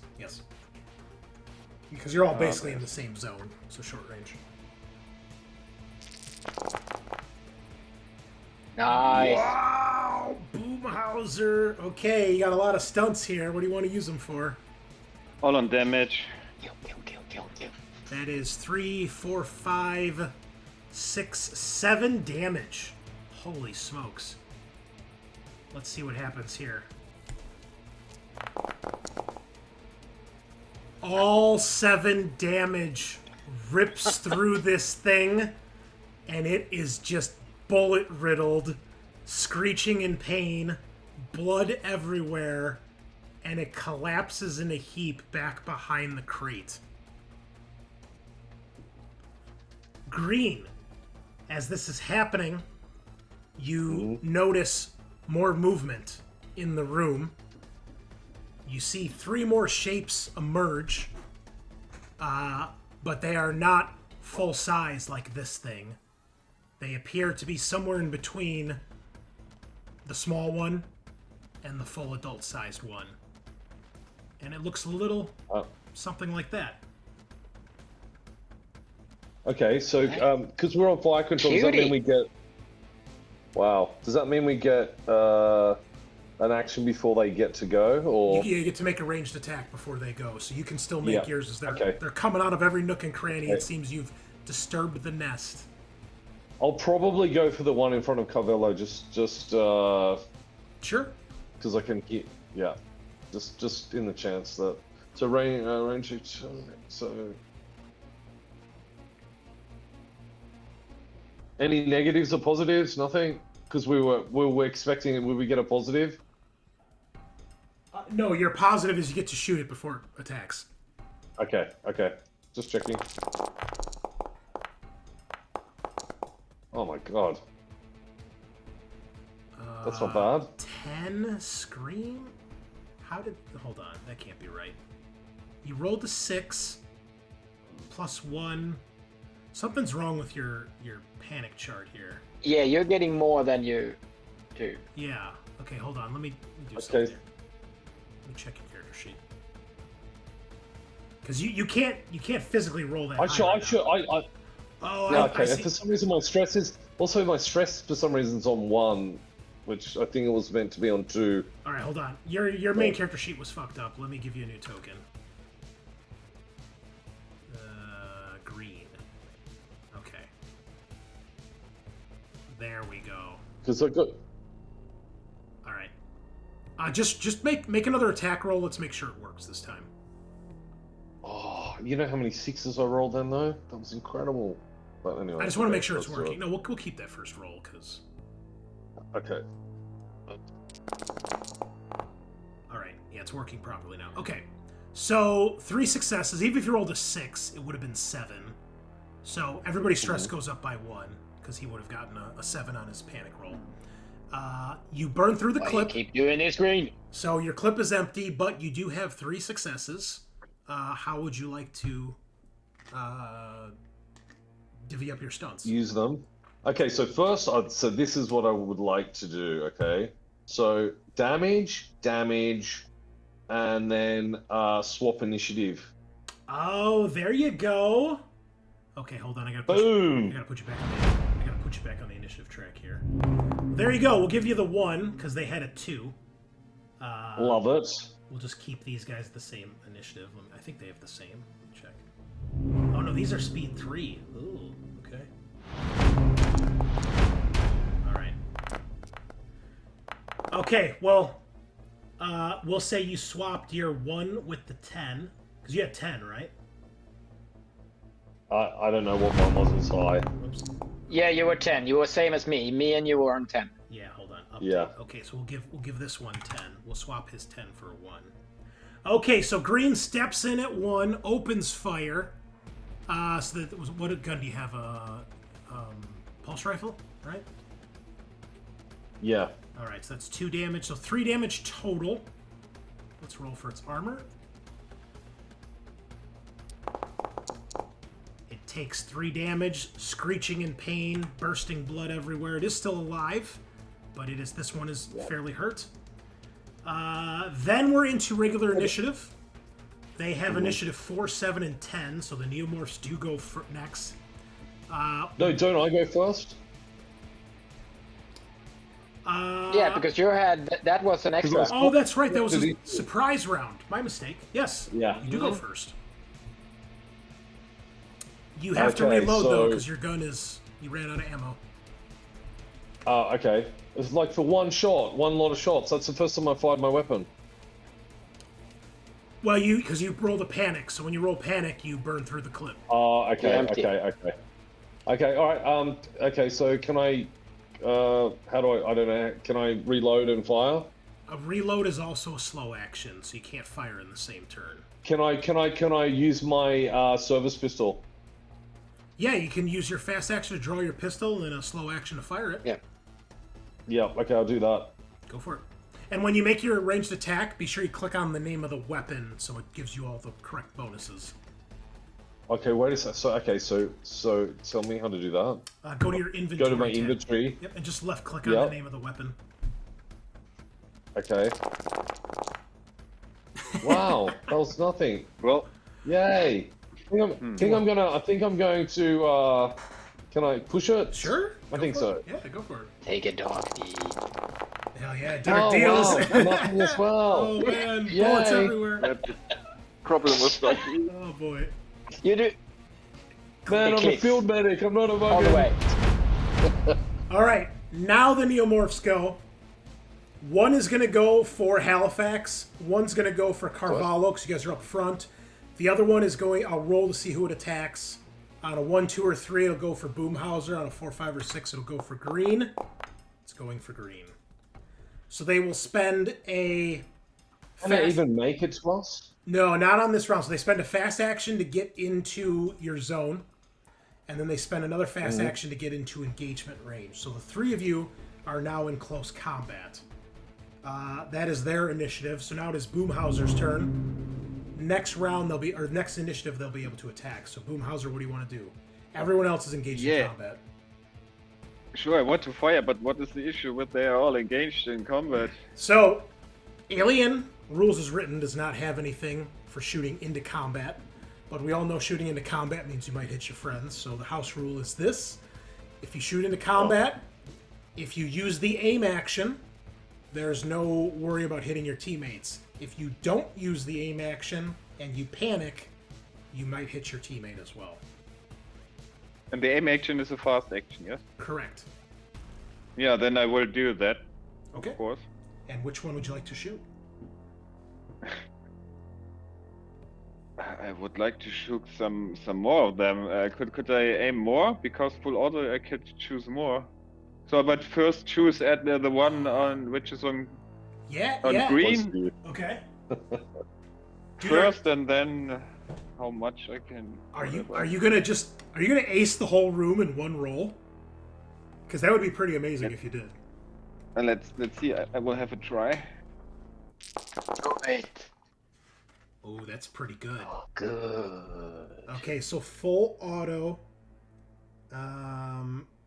So yeah, you can take the extra successes and use that to assign it to another target, and they take the base damage of the weapon, which is 3, and then you use the other stunts as normal. Which one is the one which was already damaged? The one on Halifax. Well, I will hit them all. Yep. And then you've got 1 stunt remaining. Do you want to push, or are you happy with this roll? Could I also change the initiatives and bring me some forward or not? Yeah, you can swap your 5 for the 4. Yeah, then I would do this. Okay. All right. So Boomhauser somehow sprays the entire room, but doesn't hit any of you. Instead, he hits all 3 of the neomorphs. The injured one... That's my boy. I don't even know I'm rolling because it can't survive even if it does. Is dead. So as this thing lands next to you, Halifax, it just explodes in a shower of gore. The one in front of Carvalho takes 3 points. Well, actually, yeah, 3 points of damage base. It's still standing, but it is very hurt. And then the other one by Grene... It ignores 1, so it takes 2 points of damage. Okay. And then your initiative is swapped. Which means the neomorphs are next. I'm sorry, the neophytes. No, they're not. I'm next. I'm first before them. You already went. I'm 1. Yeah, you went 1. Then the neomorphs moved. No, I went 1. Then they went 2. Then they went 2. They moved, and then Boomer went, and now it's Carvalho and Thingy's turn. No. The neomorphs have 3 draws in the initiative because they have speed 3. So they act. Oh, okay. I didn't know that. They act at 4, 7, and 10. So at 7, they will attack. So Carvalho, the one that's on you. Oh wait, I have to select the right thing. Oh come on, game. Where's the neomorph? Neomorph attacks. Here we go. Is that the right one? Tail slash. The neomorph pivots its slashing tail. Pivots, slashing with a sharp tail. It attacks with 10 base dice, damage 2. The attack is armor piercing, and it rolled 4 successes. So that is going to be a total of 5 damage. Armor piercing. How much do you have?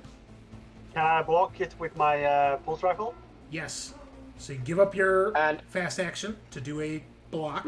My question is, how much health do you have? I only Doesn't it hit the armor? Well, first he's going to make a defensive roll. He's going to give up one of his. But I'm actions. thinking about doing the bodyguard movement if this will take him out. I think you can choose to do that after he rolls. I can do that. Perfect. Yep. Yeah. Well, roll and see what happens. Go close combat Okay. to block something. Yep. Okay. Block 2. Block 2. It has 2 remaining, which is going to be a total I'll of 3 roll my- damage. So now roll your armor, and it's armor piercing. So right click on your armor and hit the armor piercing button because it halves your armor. Yeah. And 1. Okay. So you take 2 points of damage, and your stress goes up by 1. Yep. Ouch. All right. Well, that could have been a lot worse. That was no worries. All right, and then the neomorph on Green. Mm-hmm. Why are these things not set? There we go. Oh. 2 hits. Leaping thank God. attack. The neomorph jumps at its victim. Roll for the attack using 8 base dice, damage 1. If the attack is successful, the victim is thrown to the ground and must make an immediate panic roll. And then the neomorph performs a second attack. Ooh. Okay. Am I allowed to do anything? What can I do? Yes. If you want to give up Nothing. your fast action for the turn, because you haven't used you Yep. only used your slow action, you can attempt a close combat to try to block some of this. It has 2 successes on its first attack roll. So like, yeah, what's the best way to block? You just What? make a close combat roll. So Grace, I will take 1 more damage because the base damage of the attack was 2. It was 2, Okay. and it had 3 extra successes. That's a total of 7. You blocked 2 of its successes, which means it had 2 successes. So that's Thank total God. damage of 3, and then your armor took 1, so it's only 2 damage. Alright. Because the close combat cancels out successes, not damage points. The armor cancels out damage points, not successes. Okay. Look at that! Mr. Perfect indeed. 3 successes. This thing tries to tackle you. It almost knocks you to the ground, but you're able to hold it back and basically push it away. It's right in your face, but you don't take any damage. You're not knocked to the ground. And it is now Carvalho's turn. So I will make a mobility roll to step back and put my gun in his But face. keep in mind, you did use one of your fast actions already to block. Correctly. So if Correctly. you break out of combat, you won't be able to shoot. Well, I can't stay because if I'm going to switch weapons, I have to use my fast action too. So I have no choice but get out of here. Okay. So I will. You could also save your action in case it attacks you again, and you can block again.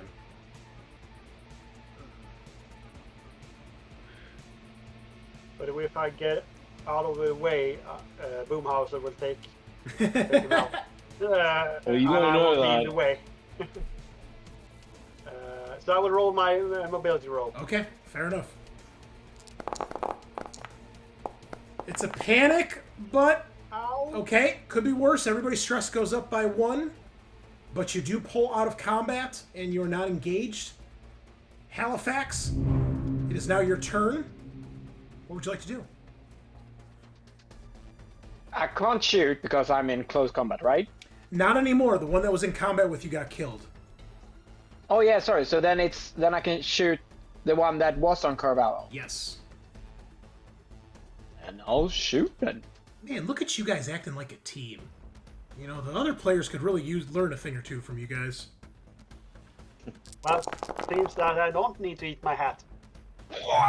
Wow, that was terrible. Do you want to roll? Or do you want to push? Yeah, of course I want to push. Hell yeah. Oh, look at there's the Wow. swish. All damage, I assume? Yeah. Okay. Well, you've got 2, 3, that's 4 total damage. And it absorbs 1, but it is very wounded, and that will put that neophyte into the ground. leaving the aliens with one last turn. And this thing is going to go for green once again. Really? I mean, it is in close combat. It's not in close combat with anybody else. What will it do?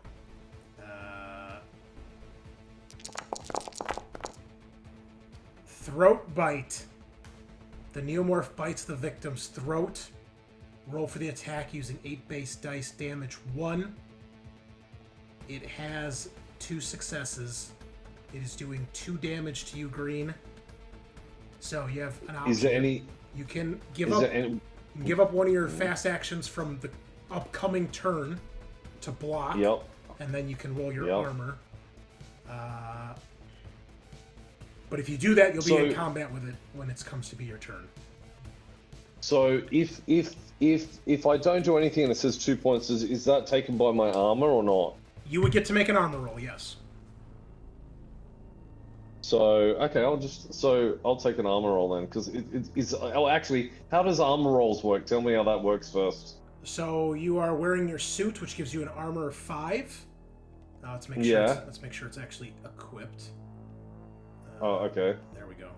So you'll roll 5 dice, and every success will block a point of damage. You need to block both points of damage to avoid taking the critical injury that this causes. I think I'll give up my action, and I'll take the close combat. Is that close combat? Yes. Yeah, that is the wise choice here. Yes, I think I'm going to do that. Come on. Yes. Okay. Boom. You tremble because you realize how close to death you just came, but 3 successes cancel it out. We get back to your turn, top of the round. You don't have you only have 1 action. I got my pistol. Remember? Yes. Now, if you shoot it because it's at a close combat, it's -3 to hit because you're engaged. I've got a. What have I got? I've got a knife. Can I use a knife? Now, it takes an action to draw the knife, and you only have 1 action right now because you use the other one to block. So you could draw the knife, but you wouldn't be able to attack. So I've either got -3 on firing. Yes. Or is that range? Because that's close combat. It's range with the gun. Okay. I thought you meant. Unless we were in close combat. So. Well, because you're engaged, it's -3 to hit it because you're trying to get a beat on it. It's right on top of you. Or you could just hit it with the gun and make close combat with the gun and try to bludgeon it to death. Yeah. Okay. I think I'll do that. Yeah, I'll do that. Close combat. Okay. Fuck you. Just pistol butt it to death. Beat it. Okay. Oh, I'll take 1 1 point. Do you want to push that? I'm gonna push. Of course, I'm gonna push it. Let's go. Let's go. Oh, yes. Is it enough? Is it enough? Holy shit! 1, 2, 3, 5 successes. Oh man, I think Green just went into overkill mode. All right. Luckily, you only rolled a 9 on your stress. You do drop the item. Makes sense. You probably just lose it as you're smashing this thing. Is it enough? Lose it in his skull. All right. It has only. Yeah. It only has 2 health remaining.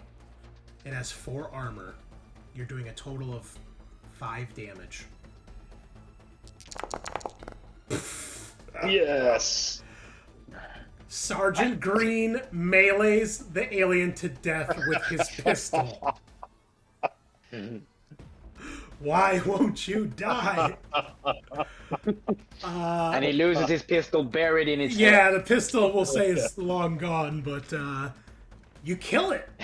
Amazing. Incredible, even. Holy cow.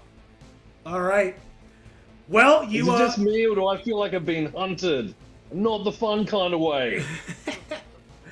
You put the alien down, and all becomes quiet as the combat comes to an end here. And we're just about at our time here, so we can wrap it up. So ultimately, what happens is are able to eject, open up the cargo bay door and eject this giant tanker thing that has the ooze and the spores leaking out of it that go spiraling into space somewhere.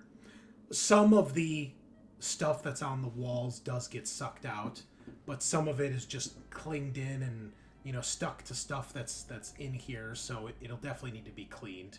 Even if it all went out, they would still want to do a quarantine cleaning on this anyway. The bodies of the aliens go spiraling out into space as well. And there are still the 2 aliens that emerged from the guys. But I think at this rate, with how badass you've proven to be, 2 juvenile aliens are probably not much for you guys. So we will assume that that you're able to put them down and start doing the repairs on the ship. Unfortunately, when all is said and done, you've secured the ship, you've made all the repairs, the ship is up and running, you go back to get the thing started, and you find that Vasily birthed an alien. He got infected when you guys went through the eggs, and it emerged during all of this, and you're greeted by a horrible scene of carnage as the alien just murdered all of the crew in the command dart. All 7 of them are torn to shreds, blood and body parts everywhere. That alien, except that you never find. Mm-hmm. You don't know where it's at. Wait a sec. What about weren't we torching thingy and so no one could speak to her? Whatever her name was, Kraus. Yeah. Weren't we torching her in a room? So she's still alive? We'll leave that up to a roll. Did the alien find a way in? Okay. Sergeant Grene, I'll let you pick, high or low. Can I roll it? Because I feel like you'll roll. Can I roll it? D10. I'll roll a D10, and then you choose high or low. Okay. I'll roll it. I will choose high. Okay. Actually, no, I'm going to choose low because my group always chooses high. Oh well. Oh. She didn't make it. You get into the room, and her face is just torn to shreds, and she was bound the whole time. She couldn't even defend herself. Good on her. She had it coming. Yep. So you've secured a ship, perhaps with a stowaway. We'll have to leave that for another time. But your mission is quite a resounding success, all things considered. So... Is this the first time you've ever had a group that, like, none of the players have died? The Australian group pulled it off a few weeks ago, but they made it minus 1 arm. Someone did lose an arm. And so far, there's been no deaths in the campaign. There's been a few critical injuries, but no deaths yet, so... Oh, I've lost you guys. Uh-oh. All right. Well, that is going to be it for tonight, listeners. Patrons, Rob, thank you so much for joining us. This has been awesome. It lived up to the hype, for sure. Thank you guys. Thank you guys for supporting us, and thank you so much for being on the show. I really appreciate it. Thank you. Thank you. Yeah, thank you. It was so much fun. Awesome. So much fun. Thank you. It was awesome. Great. We'll do it. We'll do it again sometime. So that's all we got for today, listeners. I'll be back recording our next episode, so you'll see me in the same Dr. Pepper shirt in a few hours. But thank you all for joining us, and we will see you same time, same place, nighty-night.